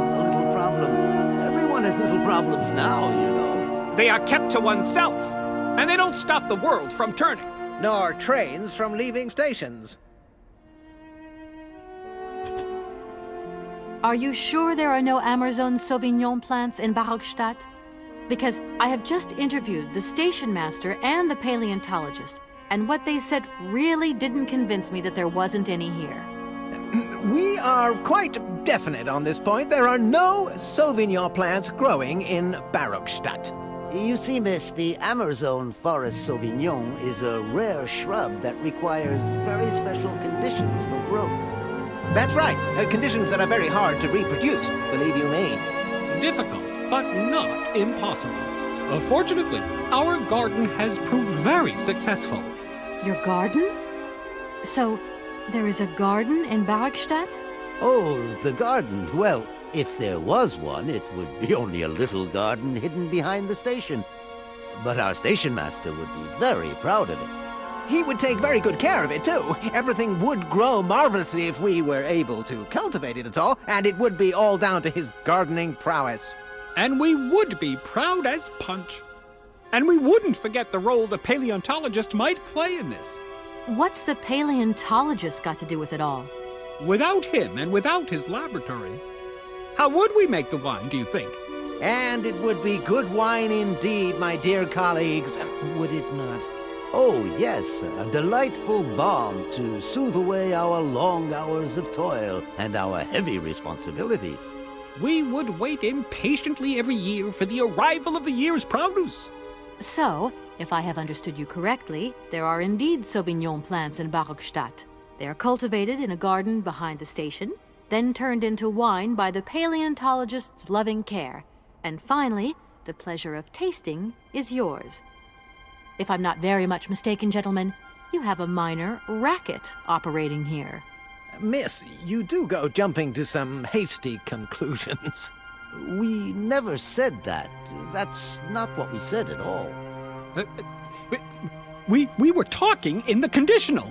You know, with ifs and woulds. So, what would happen if I had such a hunch? You would have to keep it to yourself, of course. Yes, if you would be so kind as to keep it a secret. It would only be a small local concern producing barely a few bottles every year. That's right. Nothing so grandiose as a business. Otherwise, we'd be liable to be fined. So, we can't count on your discretion, can't we? Don't worry, I have no intention at all of getting messed up in anything.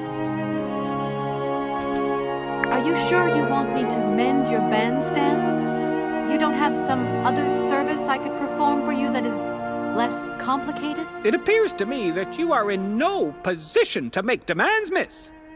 So please, Keep up with the good work and good luck. Don't think for a moment that our university is falling apart around our ears. We pay close attention to its maintenance in both the moral and the physical sense of the word. It is currently the only repair work that deserves payment on completion.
Excuse me, Station Master, but I need you again.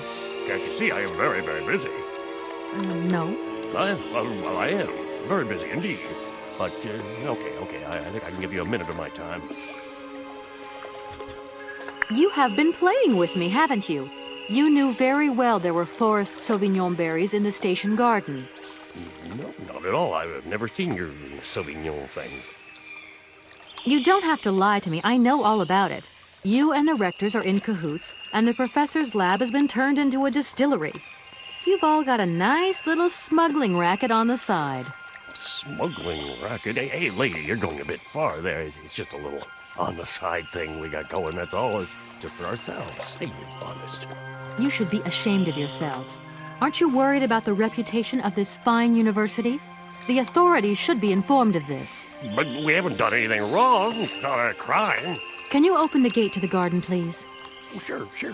No problemo. Right away, miss.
There you are.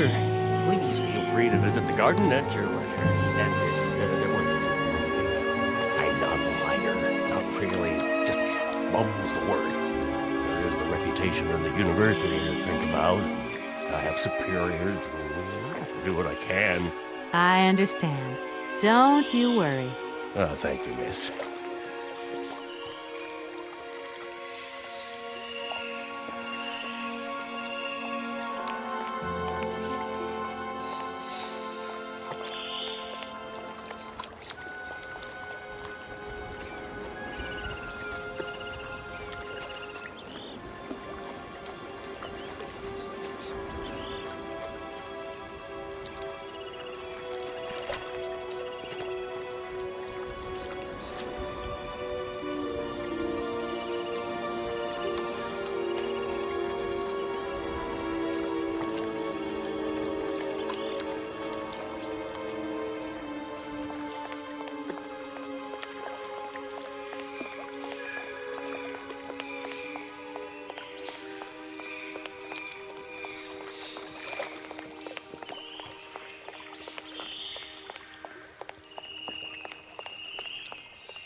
impossible to reach it.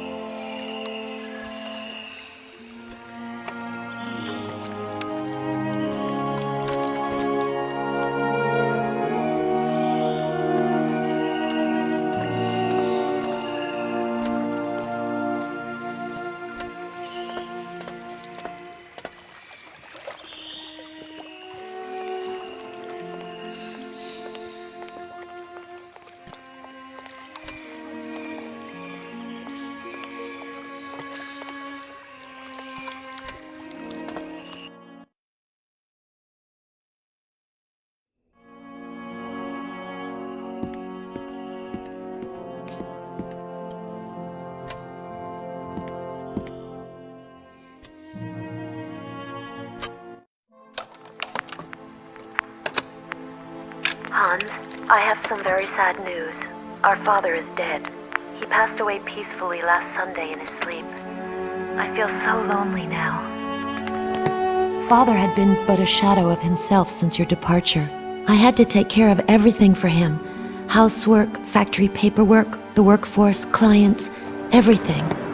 And now, today, well, I really don't know who or what I'm fighting for.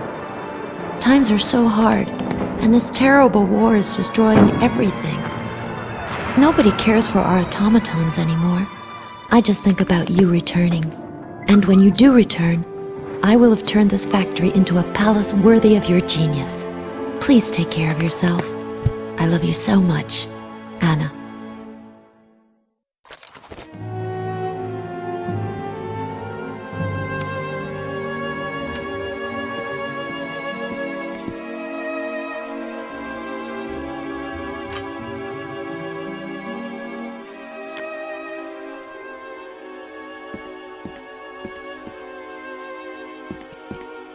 Everything okay, Oscar?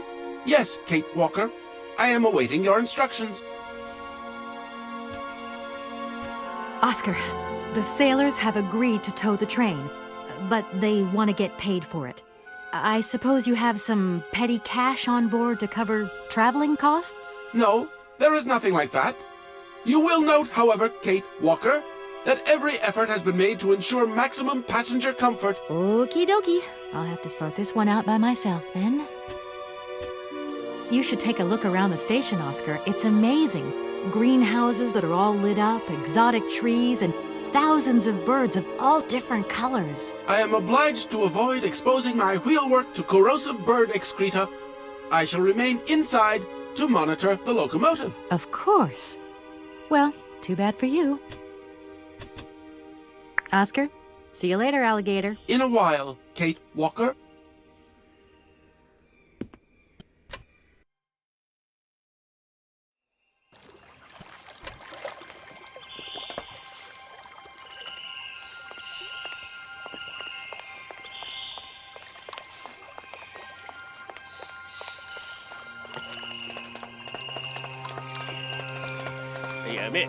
Miss, please, excuse me. Ah, Mr. Station Master. Rest assured my train will no longer be cluttering up your station. You must be happy.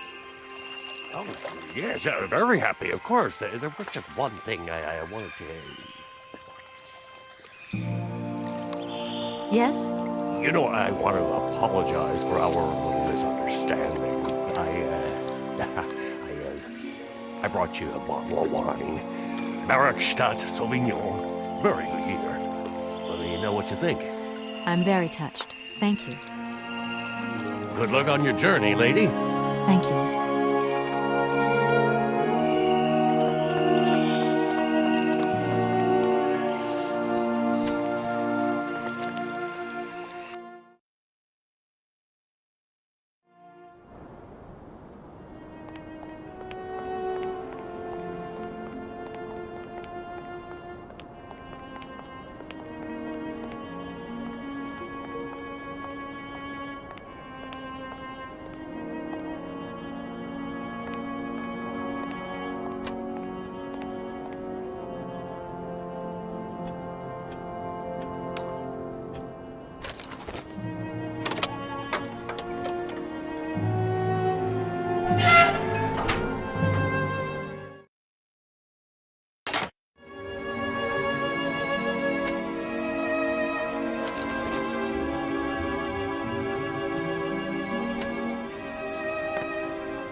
Gentlemen, forgive me for disturbing you again, but I have a little problem.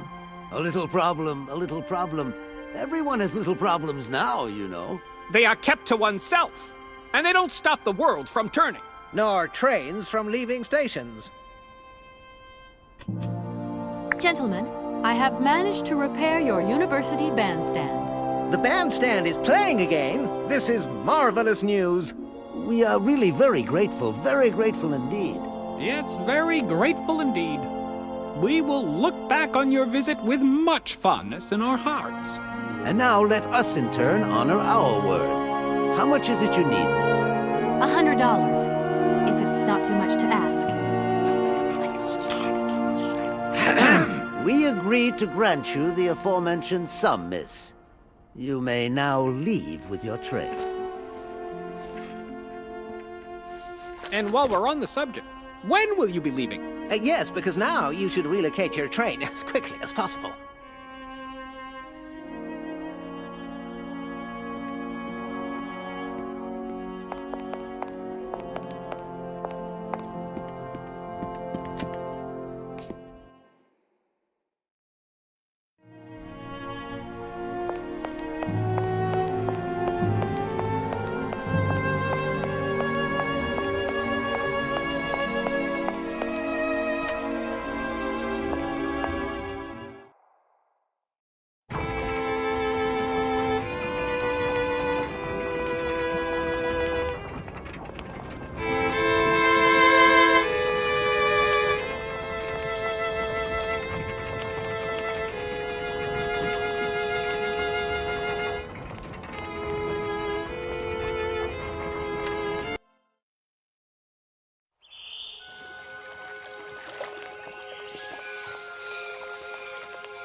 There you go. Here's your money.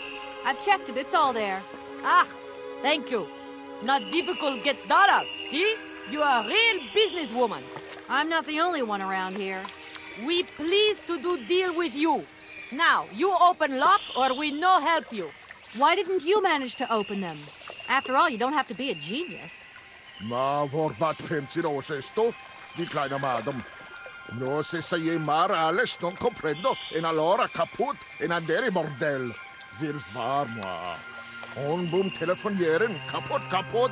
My husband say instructions complicated. No understand manual. My husband angry. Very angry. Oh, now telephone broke. Kaput. Now that is annoying. What are you going to do next? We wait repairman. Well, I don't have the time to wait. I'll have to go have a look. There must be some way of releasing the opening mechanism. Take key. Sailor always need key for lock. Okay, thanks.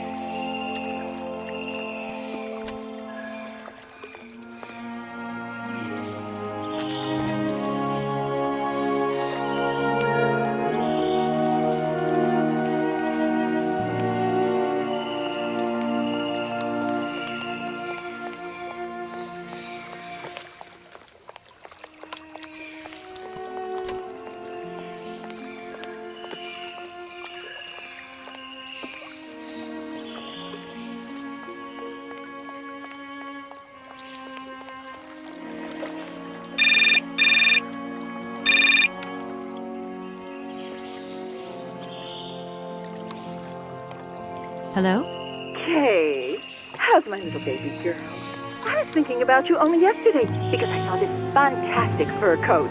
You are wrapping up warm, aren't you? I mean, people in foreign countries never know how to dress properly for the weather.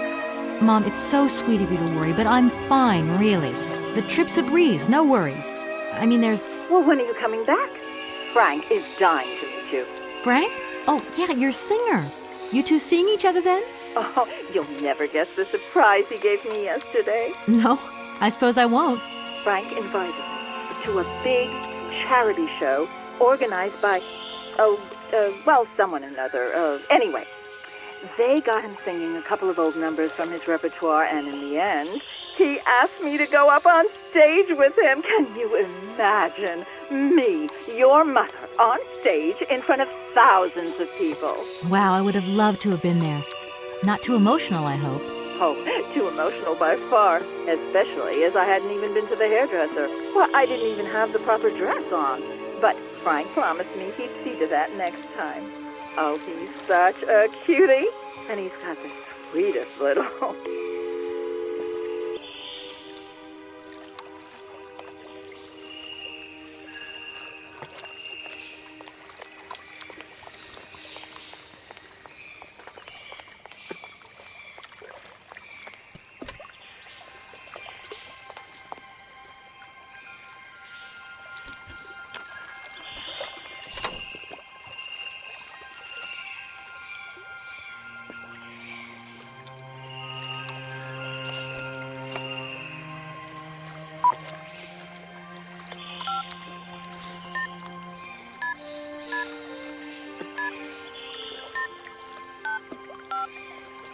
Welcome to the East Lock Control Center. To start, press the number sign. If you are using the Holtenberg lock, press 1. If you are using the Morloff lock, press 2. If you are using the Koningpass lock, press 3. If you are using the Barakstadt lock, press 4. To return to the last command, press the number sign. If you want to raise the water level, press 1. If you want to lower the water level, press 2. To return to the last command, press the number sign. You want to raise the water level in the Barakstadt lock? To confirm your choice, press star. To return to the previous command, press the number sign. Your request has been logged. Unfortunately, our regional technician is currently on holiday, and no replacement is available. We will reply to your request within 48 hours. In case of an emergency, please operate the lock system manually. We apologize for delays to our service.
Hey there! On the boat! Barge on other side! You still need us? What do we do now to tie my train to the barge? Mademoiselle Takatak, Loka Coco Mitchen. What did your husband say? You attach chain to train and chain to train with barge. Oh, catch it up.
Hello, Kate Walker here.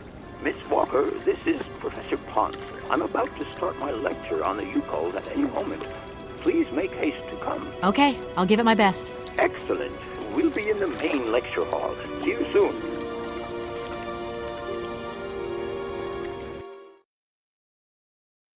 Ah, there you are, Miss Walker. Good, good. Take a seat quickly. I'm impatient to start my lesson. My young friends, a very exciting discovery, unimaginable up until only a few hours ago, has come into my hands and has finally allowed me to complete my study on the mysterious Yukol people. Lights, please. The Yukols are a people from the far north about whom very little is known. They live far away, very far away, on the frozen borders of Syberia.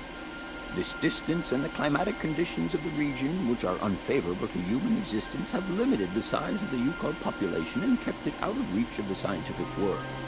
The handful of slides that follow are actually the only documentation we have in our possession. It was a Russian explorer who made these drawings and took these photographs 100 or so years ago. Today, we owe what we know about the Yukol people and their culture to him.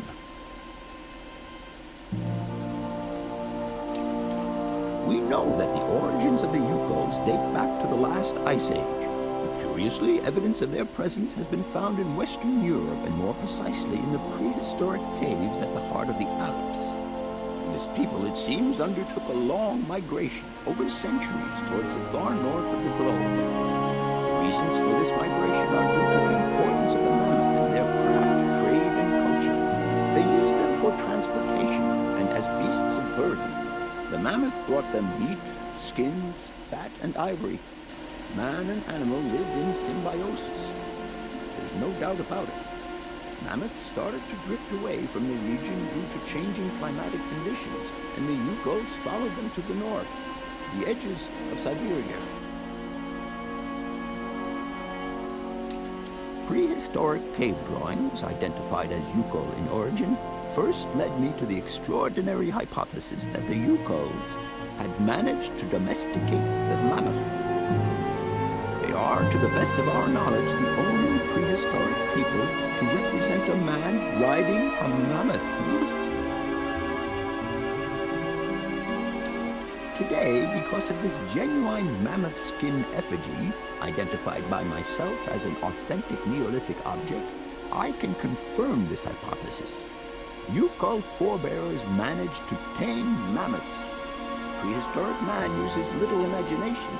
He draws what he sees and represents scenes from real life. This familiar day-to-day object is actually a children's toy. As we have seen, Yukol existence was inextricably linked to that of the mammoth. They used its skin for clothing and to make the roofs and walls of their houses. They used the tusks to build the frameworks of their homes, as well as weapons, tools, and jewelry. Curiously, the disappearance of the mammoth 12,000 years ago had no immediate effect on the Yukol's way of life. It seemed that for a long time after, the people maintained their strong bond with the mammoth through the centuries. As incredible as it may seem, the Yukol people have continued right up until the start of this century to feed themselves on mammoth meat and to use the skin for clothing and shelter.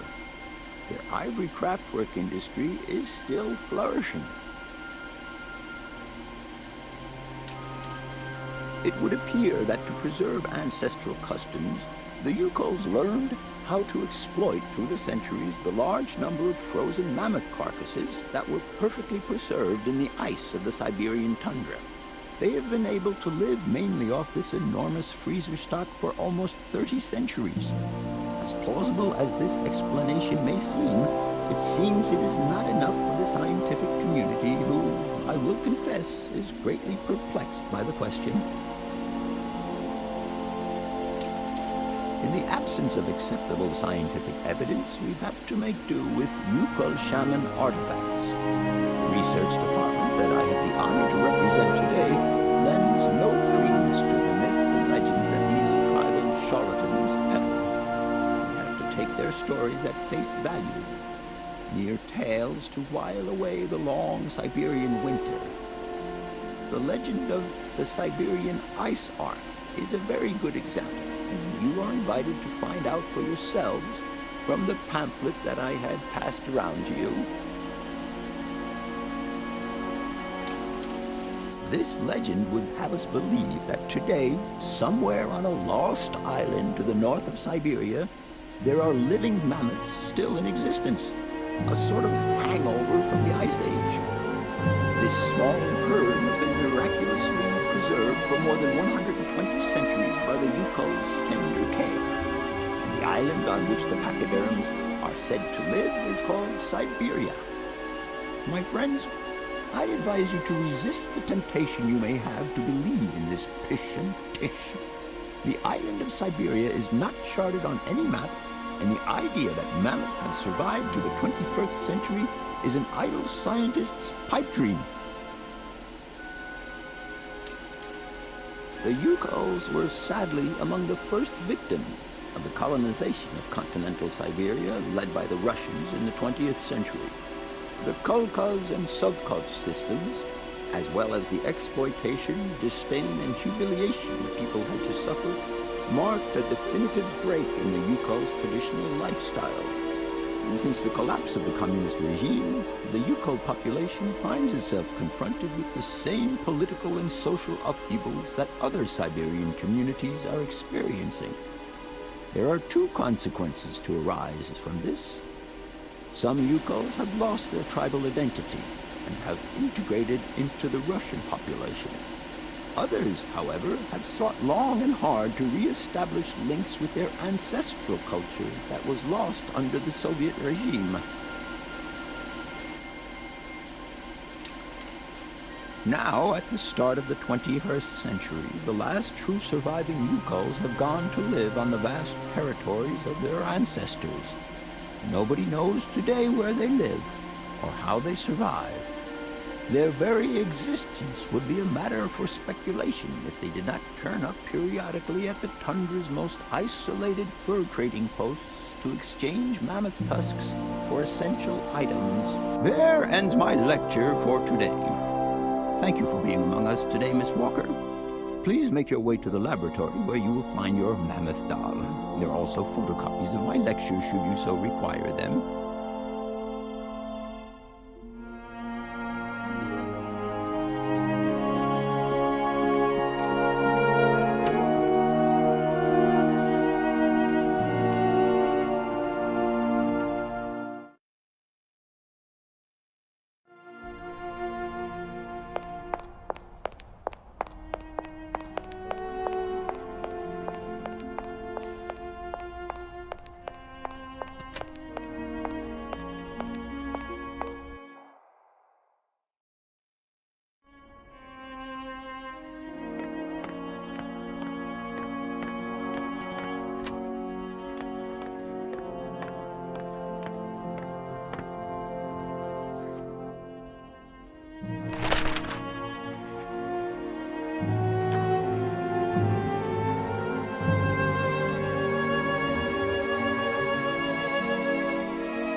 Hello? Where are you? Hi, Dan. I'm in Barrickstadt. Bollock, what? Is that a town? I hope the man you're looking for lives there. Are you coming home soon? From what I gather, it's one huge university with an extraordinary station aviary. If you could only see it, there are trees and birds everywhere. It's so weird here. Sounds like a great place for a bit of sightseeing. So, are you coming back soon? I don't think so. In fact, the train I'm traveling on has some kind of a mechanical problem. We've been forced to stop here. Us? I thought you were alone. Who's with you? Oscar, the train engineer. You're messing around with mechanics now, are you? Don't be so stupid, Dan, please. Oscar is an automaton created by Mr. Vorarlberg, the man I'm looking for. And he's not any old robot. He's a sophisticated butler type, if you see what I mean. He's a bit obsessive as well. Kate, I don't know what they're feeding you in Europe, but don't you think it's time that you came home? But my mission still isn't finished. To hell with your mission. I don't know why you accepted it in the first place. If you just stuck to the middle of the road, then we wouldn't be in this mess. We? If there's any mess, it's me who's in it. And while I'm trying to come to grips with strange towns, you, my darling, are sitting at home on your butt. I seem to remember we had nothing against my departure. It was only going to be 2 or 3 days, Kate. Please, try to put yourself in my shoes. Your shoes. Not only do I have to fit myself into your diary, but I've got to get myself into your shoes as well? Is there anywhere else Sir would like me to put myself while we're on this subject? Look, I don't want to talk about it now. Call me back when you calm down. I was perfectly calm before I picked up your call. I only wanted a few words of encouragement, not your disdain. Was that too much to ask? You can be such a selfish... Takes one to know one, sweetheart.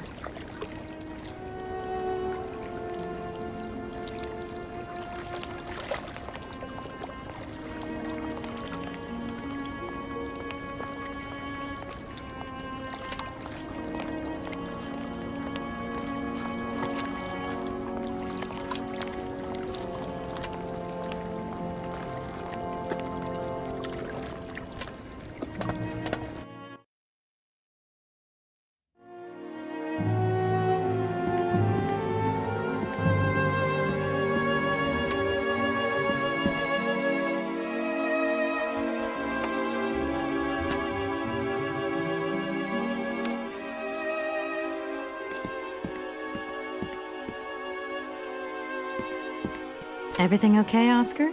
Yes, Kate Walker. I am awaiting your instructions.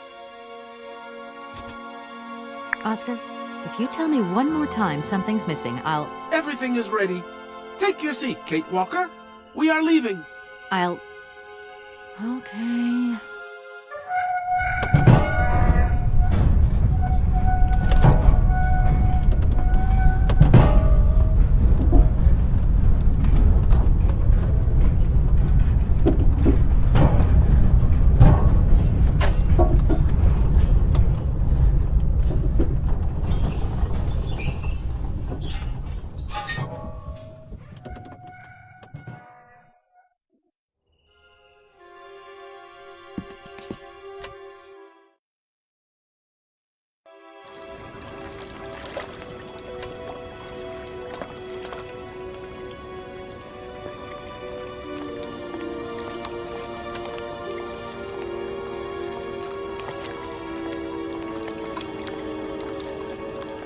Oscar, can't you please forget about procedure just for once? Your request is refused, Kate Walker. Oscar, don't you think we've wasted enough time already? You neglected to find the clockwork winding mechanism for the train with sufficient haste, Kate Walker. What nerve! And you refused to lend a helping hand. Help that could have been invaluable to me. I agree, Kate Walker. If you weren't so obsessed by procedure, we wouldn't have had a hitch. I am not entirely convinced, Kate Walker. Oscar, please, let's get in the train and leave, can we? Yes, Kate Walker. Give me the visa. Okay. See you later, Oscar. Yes, Kate Walker.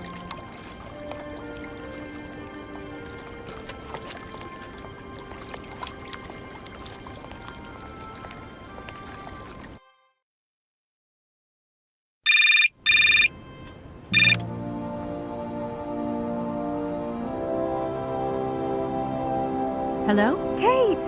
Oh, is that you? What's going on? Well, I finally got the mechanical train wound, and I hope it's going to take me to Hans Vorarlberg.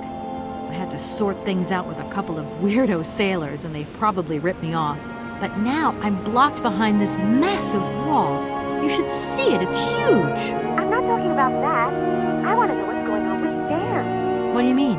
I bumped into him at Maggie's do, and he said you'd argued. That's a bit over the top. Things got a bit heated the last time we called, that's all. No need to go overboard. I don't mean to be Miss Melodramatic, but he didn't seem in such great shape. He had his down-in-the-dumps head on. Like Dan has a down-in-the-dumps head. Well, yeah, when that shock of hair flops over his forehead and his eyes mist up and his eyebrows kind of crease together. I'd never noticed. Maybe I did go a bit too far, but he's got such a goody two-shoes image of me that sometimes I just lose it. And this case is taking up a lot of headspace. I was just looking for a bit of compassion. Well, you sure got mine. So, what's going down? Like I said before, I'm kind of getting somewhere, but it's slow. This Hans Vorarlberg guy is getting more and more fascinating by the day. Okay, well, anyway, it doesn't sound like you're bored. Not like back here in the office. Every day is boredom day. Just no fun without you. When are you coming back? Shouldn't be long, I hope. Look, I've got to go. See you soon. Well, call us again real soon. And be easier on Dan next time, huh? I'll try.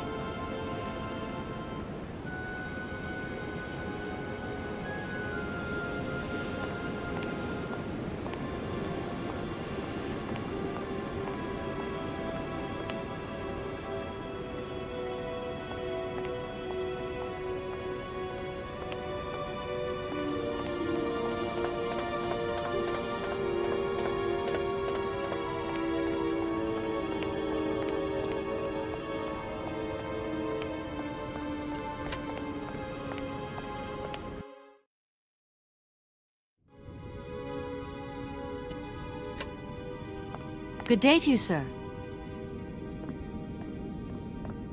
Captain Malatesta, Commander-in-Chief of the Bergstadt border post, at your service, madam. My name is Kate Walker. I've been assigned by my company to find a man who is supposed to be living in Syberia. What a peculiar mission. Taking so many risks for such a futile goal. Captain, to my mind, the military zeal with which you insist on guarding this meaningless wall strikes me as equally futile. I should be offended by your words, miss.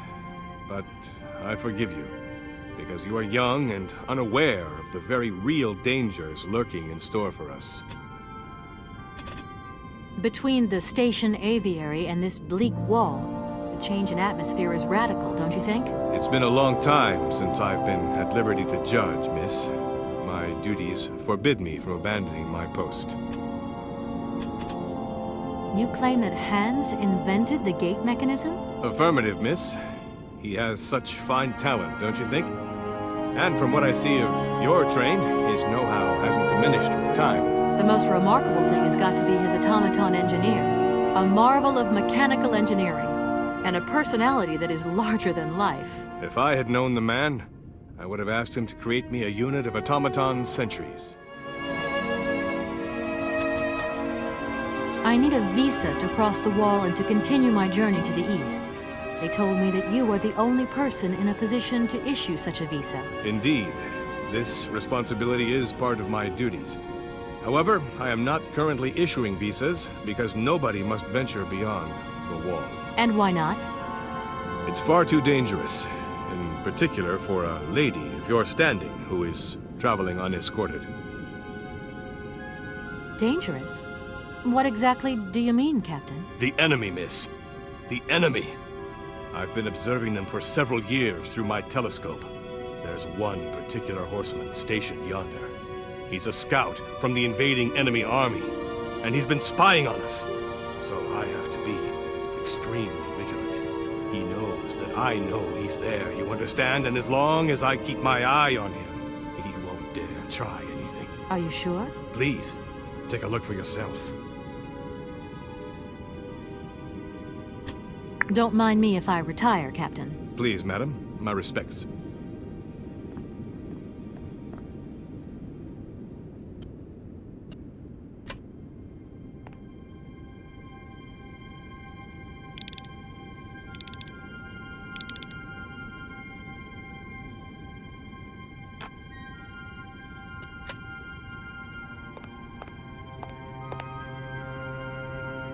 Look, broken glasses. If they belong to the captain, then he sure has eye problems going by those lenses.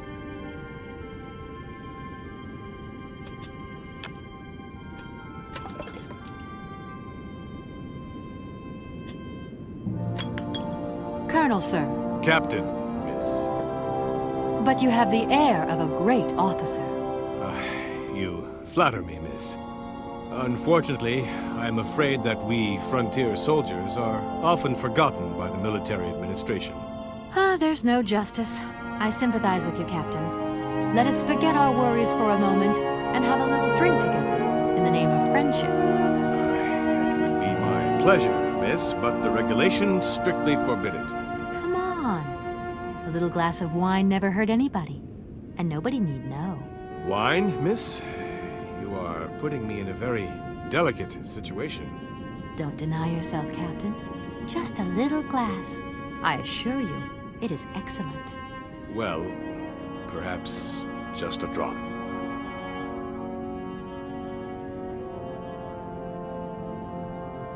Here's your glass. To your good health, Captain. And to yours, miss.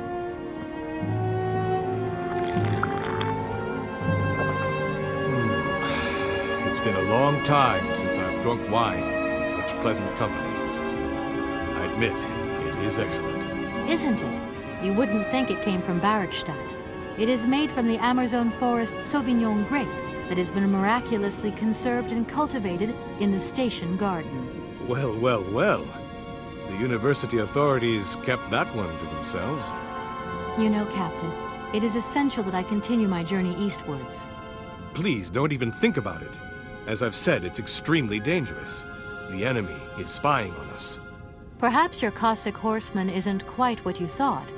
Perhaps it's just a dead tree twisted into a strange shape. You should take another look. You never know. Go on, Captain. Give it a try. So be it. I will make this concession to the fairer sex, miss. But it does seem to be quite ridiculous.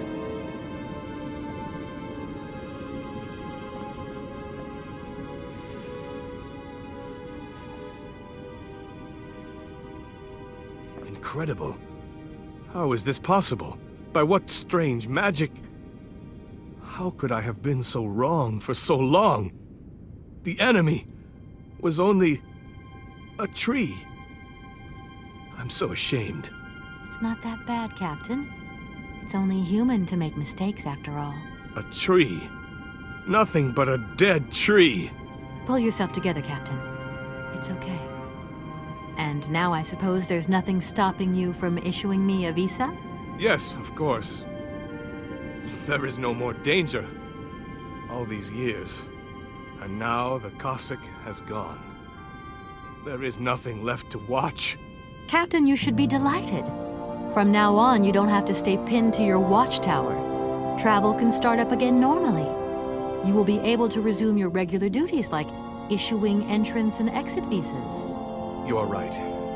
I will sign you a visa to cross the walled frontier immediately. 1,000 apologies. Here, miss.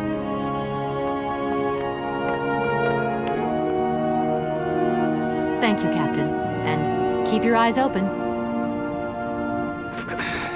Miss, if we could keep this between ourselves, please. For the sake of my honor. You understand? You have my promise, Captain.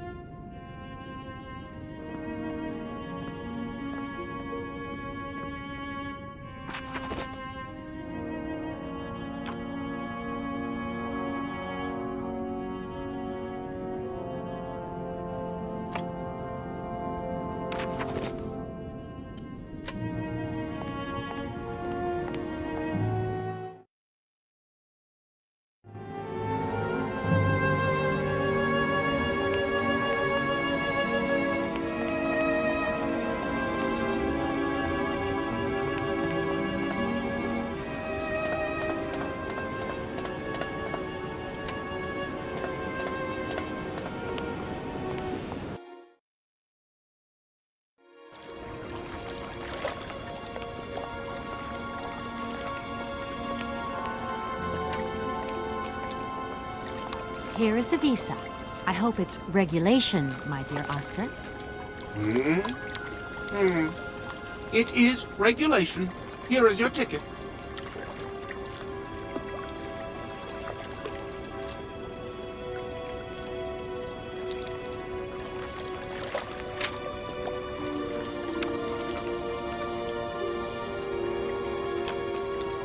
Have a good journey, Kate Walker.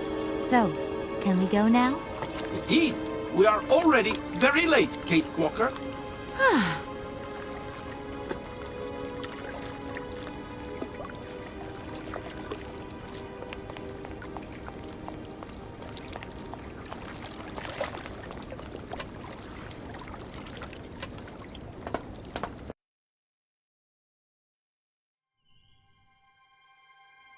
Here you go, Oscar.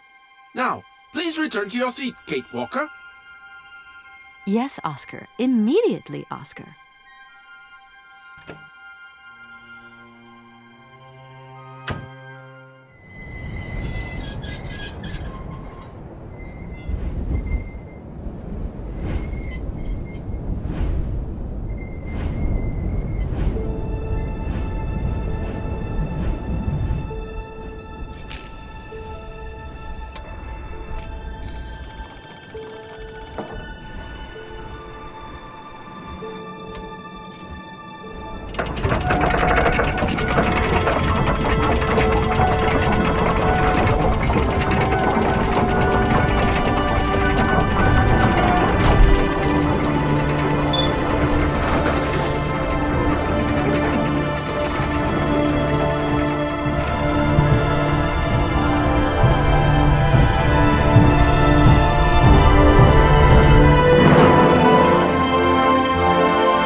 Kate Walker!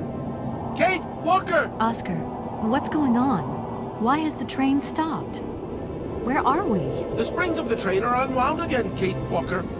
As for the question pertaining to our geographical location, I really haven't the slightest idea. Well, we'd better get looking for a winding machine, my dear Oscar.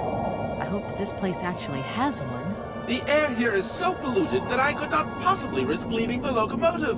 My joints might corrode irreparably. Right. Let's see. Okay, let's try looking on the bright side here. I need to stretch my legs. Is there something wrong, Kate Walker? Are you uncomfortable? Are the passenger facilities on this train substandard? I shall draw up a formal complaint form for you immediately. No, Oscar, everything's fine, I assure you. A little walk will do me good, that's all. Oscar, you couldn't make a little effort for just this once. If we both went looking for the winding machine, the two of us together might find it quicker. You are in all probability correct, Kate Walker. But the high level of heavy metal miasma that pollutes the atmosphere could cause havoc to my wheelwork. Let's hope Hans Vorarlberg once lived here as well. Maybe he planned for his locomotive's unplanned stop and installed a winding machine as well. Otherwise, it's not looking great for the rest of the journey. Do not forget that Hans Vorarlberg is a genius in the true sense of the word. But is he a genius with a sense of forward planning? We will find that out when we find the winding machine. My God, Oscar, what would I do without you? We just keep stopping. when will we ever get to the end of this journey? Simply wind up the spring, and we can set off immediately. From your mouth to God's ears. Gosh, it's really gloomy here. I wonder where on earth I'm going to find a winding machine. I have total confidence in you, Kate Walker. You are, after all, a brave and resourceful woman. Yeah, right. See you soon, Oscar. I shall stay right here, Kate Walker.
You there!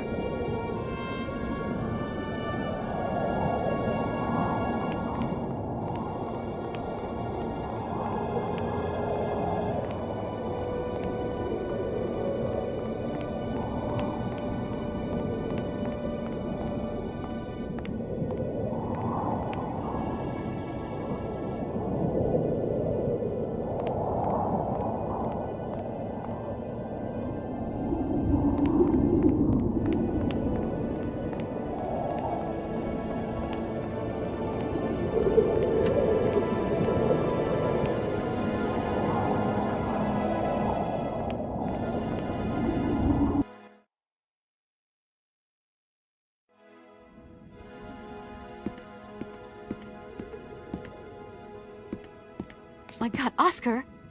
Oscar, talk to me!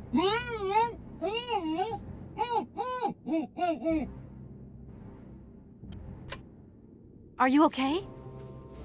Why, it is absolutely inadmissible, intolerable, and indescribable. I have been attacked. What do you mean you've been attacked? My hands! I no longer have them! They have been stolen! God, you haven't got your hands! But who did this? What's going on here? We can be sure of one thing, Kate Walker. That this heinous crime was committed by a barbarian, a dysfunctional individual whose behavior lacks all finesse. Did you get a look at your attacker? Tell me exactly how it happened. I was standing here polishing up my metalwork. I was just thinking that with all the dust in the air, it would be a good idea to... Oscar! I was very busy, and I suddenly felt two powerful arms grab me from behind and tie me up before I had the chance to defend myself. I wanted to call out, but my attacker gagged me before I could emit the slightest sound. Then he dismantled my hands with a terrifying pair of pliers. It was horrible. I can believe it, my poor Oscar, but did you see him? He was a real barbarian, I tell you. He had bloodshot eyes, steel teeth, and brown scaly skin, and he emitted foul odors. He was a monster, Kate Walker. A real monster. And he had... a weapon. Oscar, please calm down. Everything's going to be all right. Right, Oscar. Let's go find this hand bandit. And this time, we're not going to be such a pushover. Kate Walker, please do not think that this problem does not concern me. But if it's all the same to you, I would so much prefer to stay here, just to be on the safe side. An engineer never abandons his train, after all. Yeah, sure. Another good reason not to lend a... I mean, not to help me out. Kate Walker, even an automaton deserves a little compassion. I have just been savagely assaulted. Oh, I can feel one of my spasms coming on. I am on the verge of a clockwork breakdown. And all you do is accuse me of being selfish. Okay, take a rest, Oscar. You're not much use without your hands anyway. See you soon, Oscar. I shall stay right here, Kate Walker.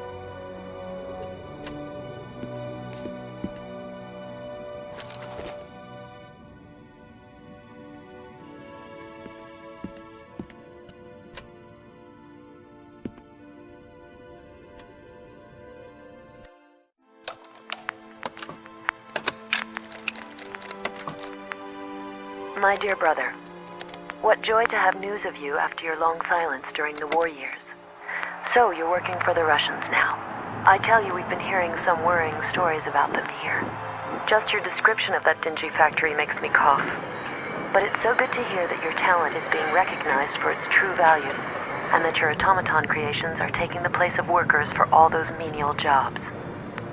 I'm so proud that Vorarlberg automatons are making such a contribution, even if it is small, to the improvement of people's lives. Meanwhile, back in Valladolid, we've been licking our wounds after the war years. Some people have returned, others not. Life is slowly coming back, but it's taking time. All my love, Anna.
Hello?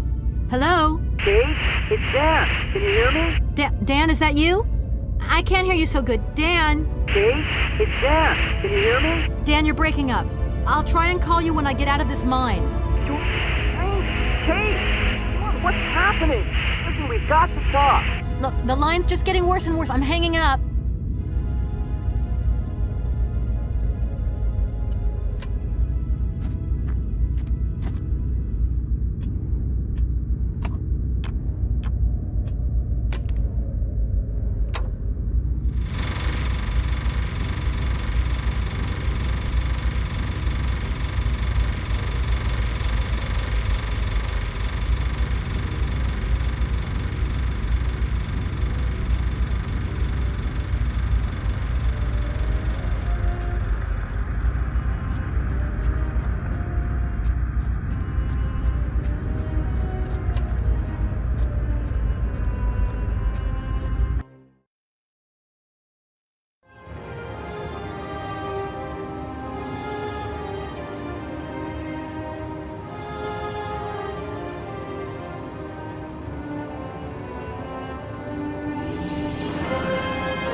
Hey, you!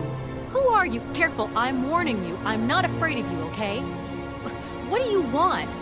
Why did you do that? There must be some misunderstanding. Because you reckon theft is all about misunderstanding, do you? Give me my hands back. Now! Your hands?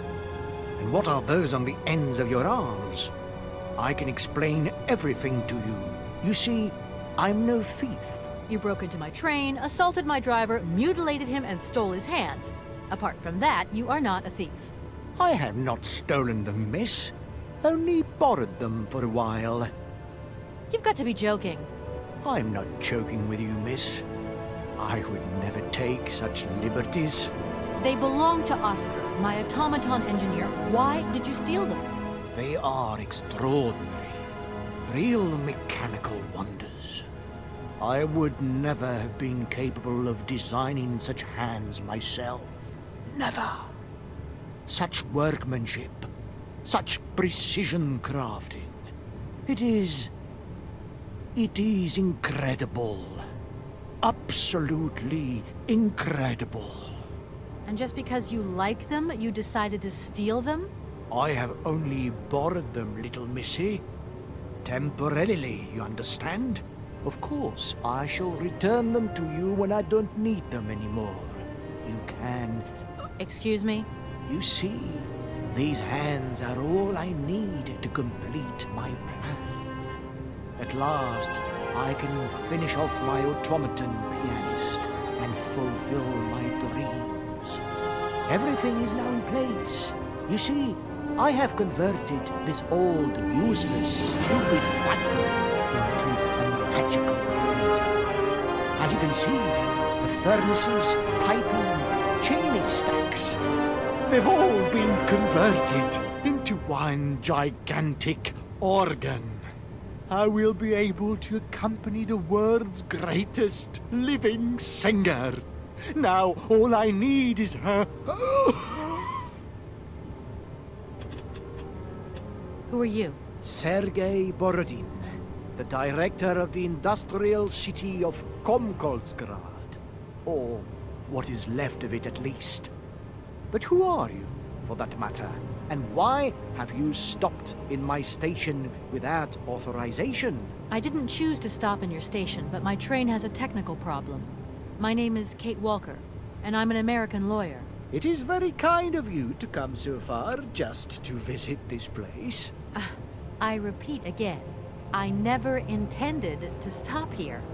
I'm on a business trip. I'm a lawyer, goddammit. Right. What brings you here? Like I said, a stupid mechanical hitch. And what if I helped you to make some other hands, just for your automaton? Why should life be complicated when I already have what I need? And I very much doubt you are in any position to create such a perfect pair of hands. When you stepped on the train, you were trespassing on private property. Everything in this city, sweet lady, belongs to the state. And to all intents and purposes, the state in this city is me. My train is not a part of this factory. And besides, we never would have stopped here in the first place if its engine hadn't needed winding. Well, as long as your train is at this station, it may be requisitioned and used for industrial purposes. Out of the question. And I forbid you to do so. Maybe I won't have to. Perhaps we can maybe come to some kind of agreement, my sweet lady. I hope so. And fast. You mentioned an automaton pianist, didn't you? Where did you find it? I pieced it together myself, my dear. Except for the hands, that is. I admit that I underestimated the intricacy of this part of the design. A pianist's hands are very important, after all. But enough. Now he has a perfect set of hands. Your passion amazes me. Have you designed any other automatons here? No. Clockwork mechanisms do not interest me as such. I simply needed a robot capable of accompanying Helena Romansky on my huge organ. I adapted an existing one, a Regent automaton secretary. I reconstructed it and adapted it to this new function. An existing model, you say? Did you ever know Hans Vorarlberg? He was a kind of mechanical genius, like yourself. Hans Vorarlberg? Yes. Or maybe... I don't know. No. Sure, I understand. The number of automatons still functioning in this abandoned complex is amazing, though. My dear, one thing is for sure. For many years, I have been totally alone here. If that man ever came to this city, he left long, long ago. Just who is Helena Romansky, then? My dear, Helena Romansky is a great singer. Highly popular. The greatest singer the communist world has ever known. And I had the privilege of seeing her perform a magnificent recital here in this very place. It was July the 2nd, 1969. I remember when her radiant figure appeared at the door of the train. It was unreal. She held out her hand, and I helped her step lightly down from the carriage. She was like an angel descending from the skies. We managed to get together a theater, nothing like what I have achieved here today. But she still sang. Her voice was so warm, so uplifting. I remember how tears of joy streaked our black faces, filthy from the mines. I have never heard anything so beautiful in all my life. You tell it like it happened yesterday. It was yesterday, my dear, and it is engraved forever in my memory. Now she can return, and she will see what I have built for her. She will realize that this city has become the perfect jewelry box to hold her precious voice. Well, that's some way to woo a lady. I'm sorry, I can't make heads or tails out of your story at all. Without my engineer's hands, I'm stuck here, you see? Everything I have designed, all that I have invented, everything is for her. Do you realize? Her. Oh, to hear her sing one more time, here in my factory! But who is she? Who are you talking about? Helena. The one and only Helena Romansky. Her voice is so pure, like an angel. One day she came here to Komkolsgrad. She sang here, you know, when our industrial city was in its heyday. Oh, so long ago now. It was almost unreal. It was magical. I remember it like it was yesterday. Then, later, a long time later, she saved my soul. She saved my life and gave it meaning. When I was told that the mining program was to be abandoned, that this industrial city was consigned to oblivion, that I, its director, would from then on be nothing but a guardian of these rusting remains of a bygone age. That is when I first formed my plan to bring Helena Romansky back to this factory. But this time, she would sing for me, and me alone. And is she okay about this? Sure. Once she finds out that I have done all this for her, when she realizes how I converted this vast network of pipes and tubes to create one of the most impressive organs ever made, then, you know, this was no small achievement, miss. Once molten iron flowed through here. Now there wafts only beautiful melodies. But then I realized I had to make an automaton pianist. I began to despair that I would never create hands that were intricate enough. But then you arrived. So lucky, don't you think? Yeah, that must have been a happy coincidence for someone around here. So, when will this Madame Romansky come back? When do I get my hands back? I don't know. Maybe someone should look for her. Tell her. Hey, why don't you go? The quicker you bring her back, the sooner you can carry on your business trip. Now, isn't that a good idea? And you promise that once Helena has sung, you will give me back my automaton's hands? I promise, my dear. You have my solemn word. Well, I guess I'm going to have to believe you. Where should I go hunting for this singer, then? I have no idea. But for a woman of the world like yourself, finding her should pose no obstacle. Helena Romansky was a world celebrity, you know. I have collected many objects, souvenirs of her that I keep in a room. A shrine to her glory. It's like her own personal museum. You should take a look.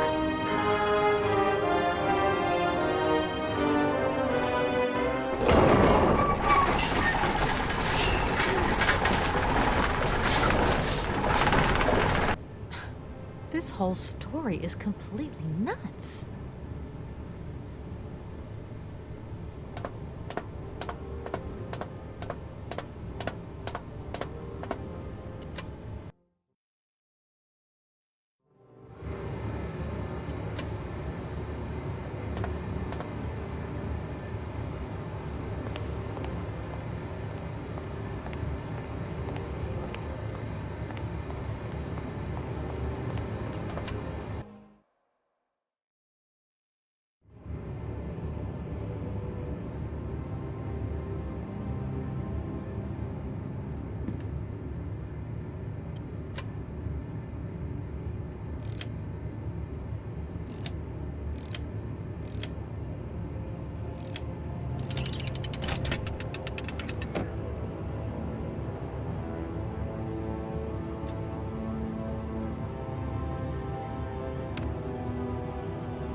Hi, Mom. Kate! What? Have you seen the time? Why are you phoning me in the middle of the night? Sorry, Mom. I forgot about the time zones. Did I wake you? Well, of course you woke me up. I was sleeping deeply, too. I've simply got to get my beauty sleep. I've got an absolutely crazy day tomorrow. I'm sorry. It's just that it's real important and urgent. I haven't got a lot of time. Well, if it really can't wait till tomorrow, Munchkin, come on, tell your mommy what's up. No way I'm calling Dan for you, if that's what you want. Mom, listen, please. I seem to remember you're seeing a Marovich or something like that at the moment. No. Malkovich, Munchkin. Frank Malkovich. Yeah, right. So, but he's an opera singer, right? That's right. They say he had the finest voice of his time, my dear. Imagine that. That's just great. So then he must have known a famous singer called Helena Romansky. She's Russian too. Please, if you can ask him if... Listen, stars you're after. Frank knows them all. I'll just wake him up and let him tell you himself. You mean he's...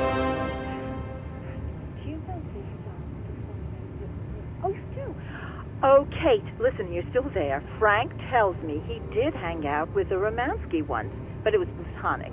You know those singers. She's a great soprano. Great! Does he know where she went? Does she still sing? Where does she live? 1 second, Munchkin. Frank says she was very ill and she withdrew from circulation. Really? She went to rest in some spa somewhere. He thinks it was called Arrowbad, but it was 15 years ago and he's not sure. And well, honey, when Frank wakes up, he always takes a little bit of time to get going, you know. Thanks a bundle, Mom. And Frank, too. You're both fantastic. Love you both. Thanks again. Catch you later.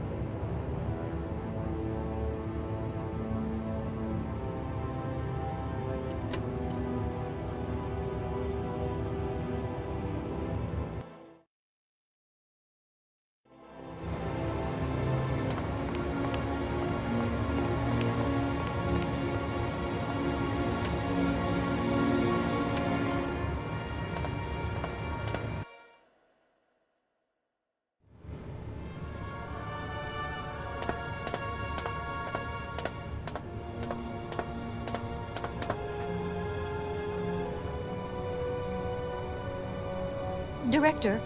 Ah, it is you, Miss Walker. Director, I think I know where Helena Romansky is. My God, you have found Helena? That is fantastic. What makes you think this lady is going to come back with me? You're a lawyer, are you not? No doubt you will be able to plead my cause brilliantly to her. Why don't you come with me? After all, you're the person in the best position to convince Helena Romansky. Unfortunately, since my accident, I seldom leave my office if I can avoid it. And it is not wise for a director to leave his city now, is it? How can I get to Arrowbad? Out of the question that I tamper with my pianist now. Please understand, there are still 1 or 2 finer adjustments that I must make before Helena arrives. I remember you saying that you didn't know Hans Vorarlberg. It's strange because there's a photo in your museum with a man accompanied by Helena Romansky and yourself. And that man looks just like Hans Vorarlberg. And so, does this prove that I know him? I think you have forgotten that only several years ago, this city was swarming. Do you think I actually knew every employee by their first name? No, of course not. But the man is holding hands with Helena, so I just imagined that maybe... Just imagined? Yes, you were. Imagining things, my dear. You have a mission in hand, Miss Walker. Pray, concentrate on it. You don't think that Madame Romansky could be a little too old or too sick now for such a journey? She is beyond the clutches of time, my dear. That is impossible. From my research, Helena Romansky is living in Arrowbad. Arlbat. Helena Romansky is in Arlbat. You know the town, then? You know where it is? Of course. It was a famous spa resort. In its heyday, Arlbat welcomed all the big wigs of the regime. To be granted a stay there was a real honor. Today, the honor has gone, along with all the generals and colonels, all washed away with the sea. It sounds like a good place if you need to take it easy or convalesce. I think Madame Romansky would be happier here. I think she'll prefer the peace and quiet here, the perfect tranquility of our little town. How can I get to Arlbad? There is one way that you can. Here in the city, there are no suitable vehicles left. But that drunk old fool living up there, he'll have something. What drunken old fool? You mean you're not alone? What's up there? You mean you haven't noticed the space compound on the plateau? There's still some pathetic old soldier guarding it. But he's more interested these days in reaching for another bottle than reaching for the stars. And you think this gentleman could have a vehicle for me? I haven't the slightest idea. If you catch him on a good day, then maybe. But good days for him are far and few between. I wish you luck. How do I get up to the space compound, then? There is a monorail that leads up to the Cosmodrome. When you are inside, I will activate the automatic pilot.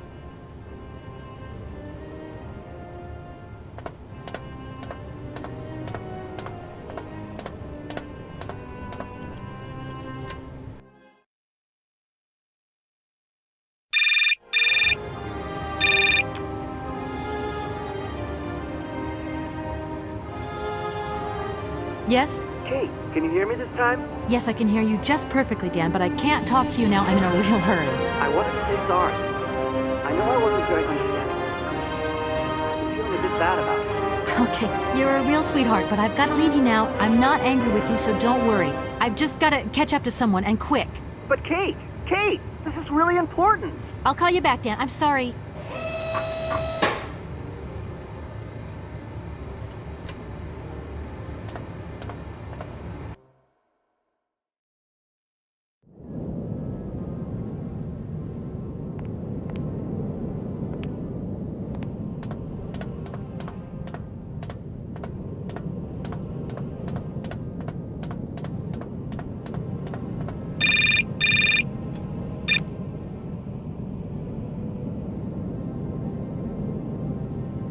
Hello? Kate! Oh, that you? How are you? Olivia! Great, just the right person. Look, have you heard of Helena Romansky? No. Is she some Russian fashion designer? No, she's a singer. I'm going to be meeting her soon. I've just got to find a way of reaching Arlbad. Can you imagine how lucky I am? Not really. Well, what relation's this singer got with the toy case? You sure you know what you're up to, Kate? You sound really different, like you're changing or something. Look, it's like this. If I'm going to get to the end of my journey, I've got to link up this singer and the director of the Komkalsgrad Industrial City. Don't worry, I know exactly what I'm doing. Why did you say that I've changed? I don't know, just an impression. You sound more sure of yourself, like stronger, more confident. And that's a problem? There you go. Just takes one word and you're up on your high horse.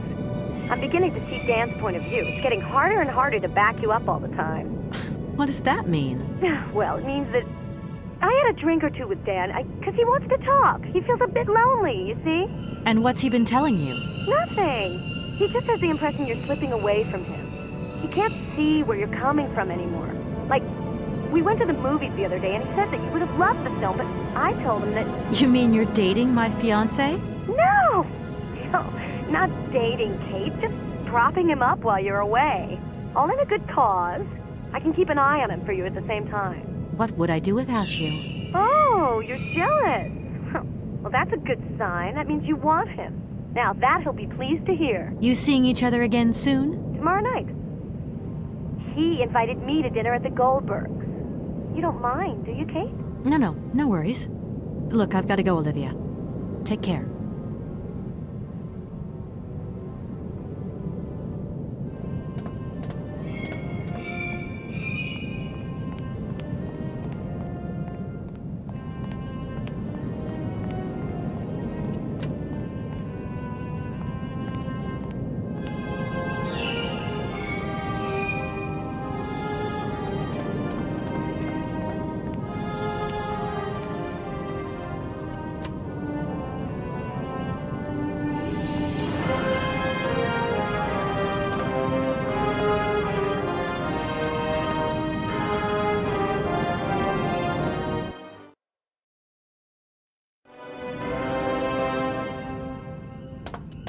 Excuse me.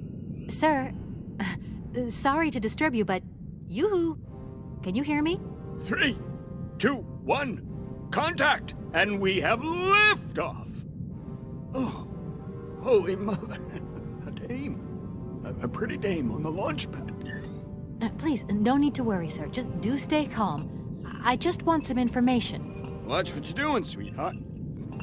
We ain't got no information, no strategies, no plans to tell anyone, anywhere, anytime. Military regulations, you dig it, man? My name's Kate Walker. I'm a lawyer from... I'm a bit lost. And I guess you know this place. The bar is Charov, at your service, madam. Can I offer you something from the bar? No, thank you. Tell me, how long have you been here? For as long as it took for you to come along, sweet pea. Don't think I've been lonely. I got a bottle or two here. Take me company? You're a soldier, aren't you? Ex-cosmonaut? Hey, honey, that's all in the past. Hell, let's talk about today. Let's have a drink. Now, that's an order, soldier. Does the name Hans Vorarlberg mean anything to you? Charles Berg. Of course I know that name. But sorry, it's been a long time since I've seen something like that around here. Vorarlberg. He's a person.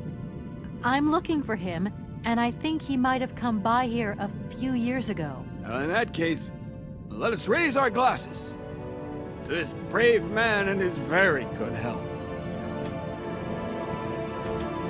So many birds nesting around here. What attracts them all here like that? Dumb birds. But at least a bird don't get bored, does it? See? They can fly.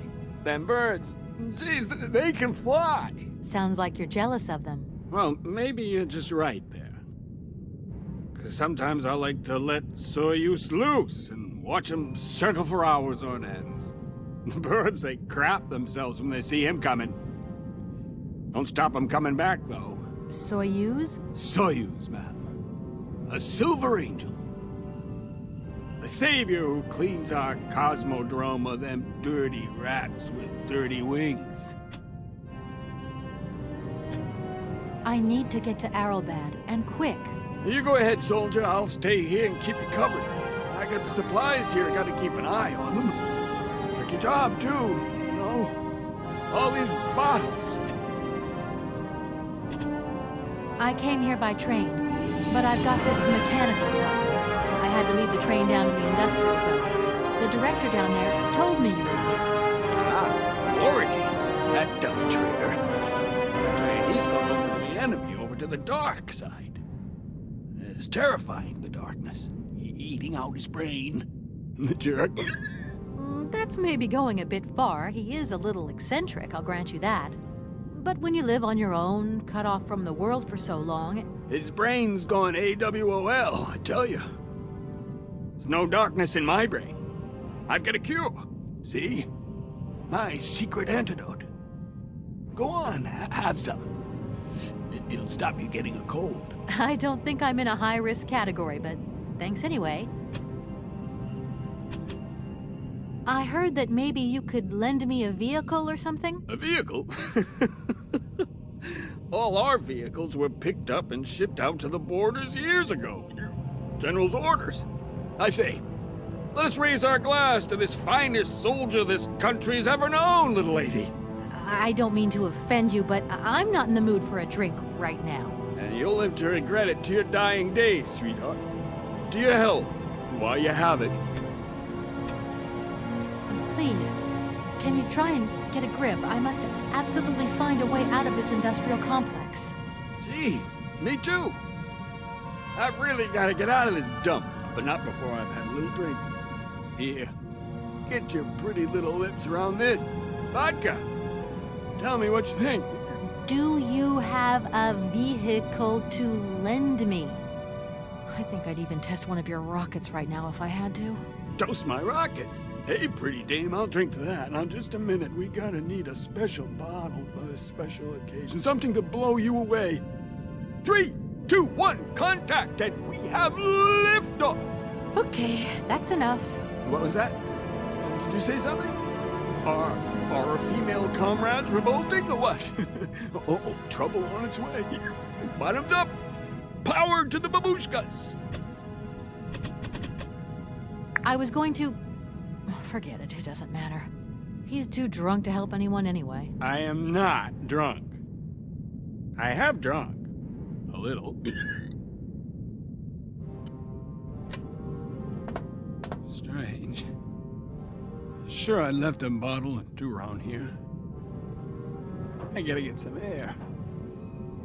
Wall's getting pretty tight. We'll think about that blast off later, huh? Are you okay, Colonel? Are you sure you're all right?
Be careful!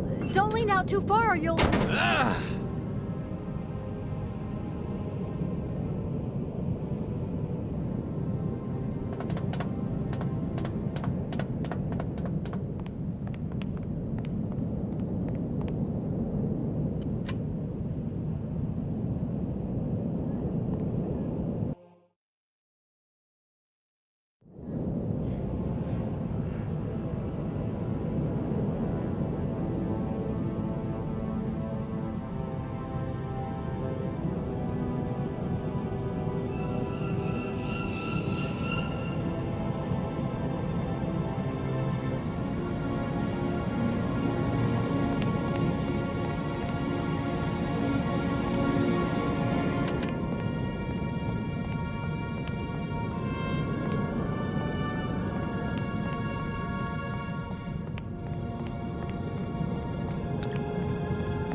want me to drown?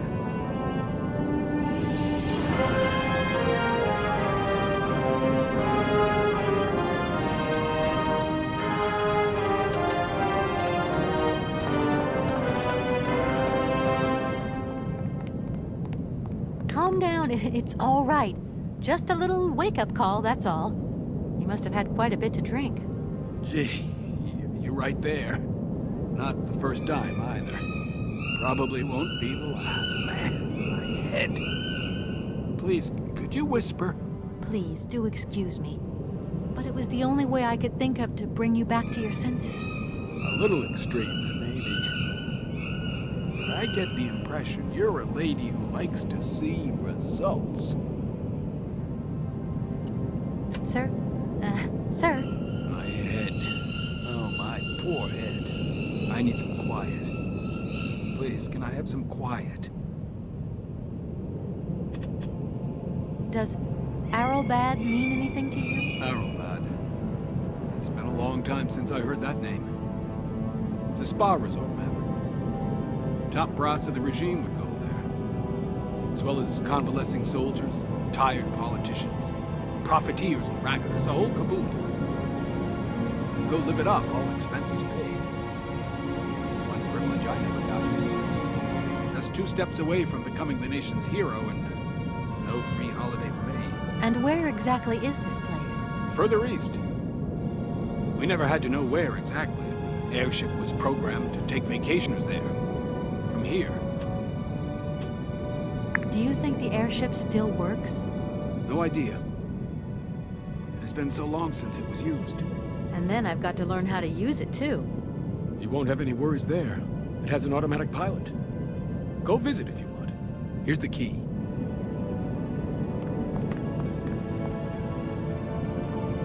Thanks.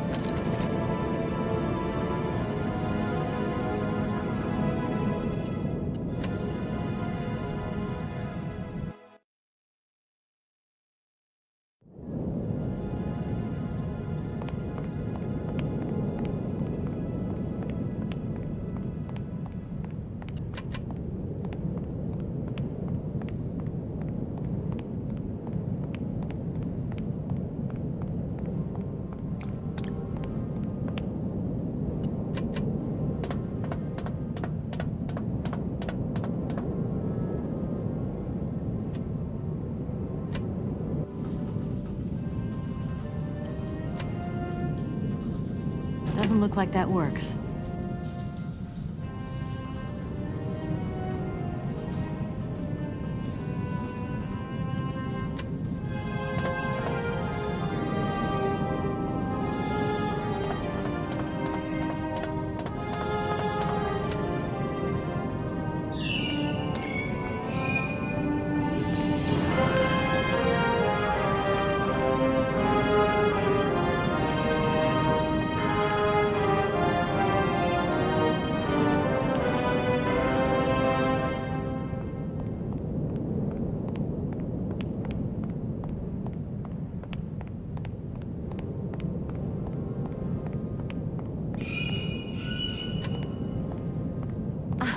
There you are. I was looking for you. I've managed to trigger the autopilot mechanism, but the airship still won't take off. Do you know why? I've got some idea. But you look like you're a pretty good mechanic. Let's just say that since the start of the journey, I've managed to get by and get to know Hans Vorarlberg's strange contraptions. Okay. I have a deal to make with you. I've been living in this dumb launcher site for years. And I've always said that one of these days I'm going to the stars on that flying wing. And I better make that trip before vodka stews my brain. But I gotta know how it works. And you look like you might have some clue at least. If you could help me get to the stars, I'll tell you how the airship works. What'd he say? Got a deal? Why not? I'll see what I can do for you.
Comrade Boris, I need a few drops of your blood. Excuse me? To get the centrifuge going, we'll need to analyze the pilot's blood. You're going to the stars, you've got to be in good health, you see? That's why I need a blood sample. It won't hurt. There's two things a good soldier is always ready to do. Drop his pants and spill his blood. Go ahead. I'll only be needing your blood. My pleasure, ma'am. Ow!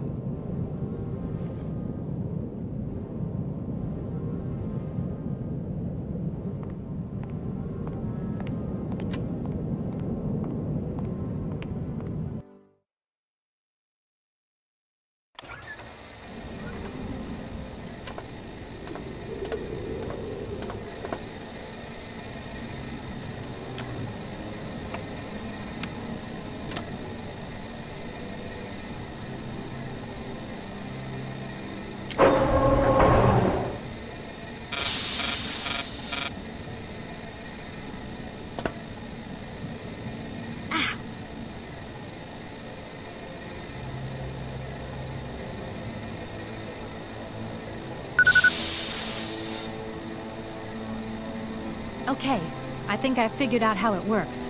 Get settled in and let's go. Colonel,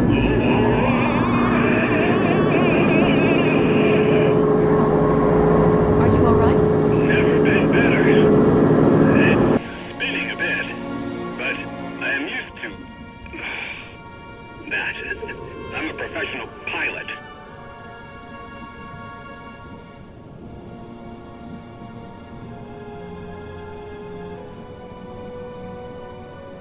Miss Walker! Come in, Miss Walker. Are you receiving me? Clear as smog. Can you speak up? I'm ready. Press the launch button. Okay, here we go. Good luck.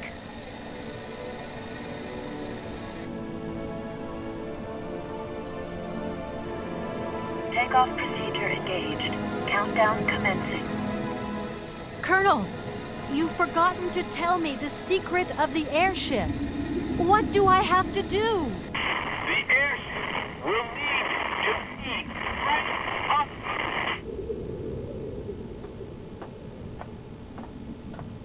Ten, 9, 8, 7, 6, 5, 4, 3, 2, 1, 0. We have liftoff.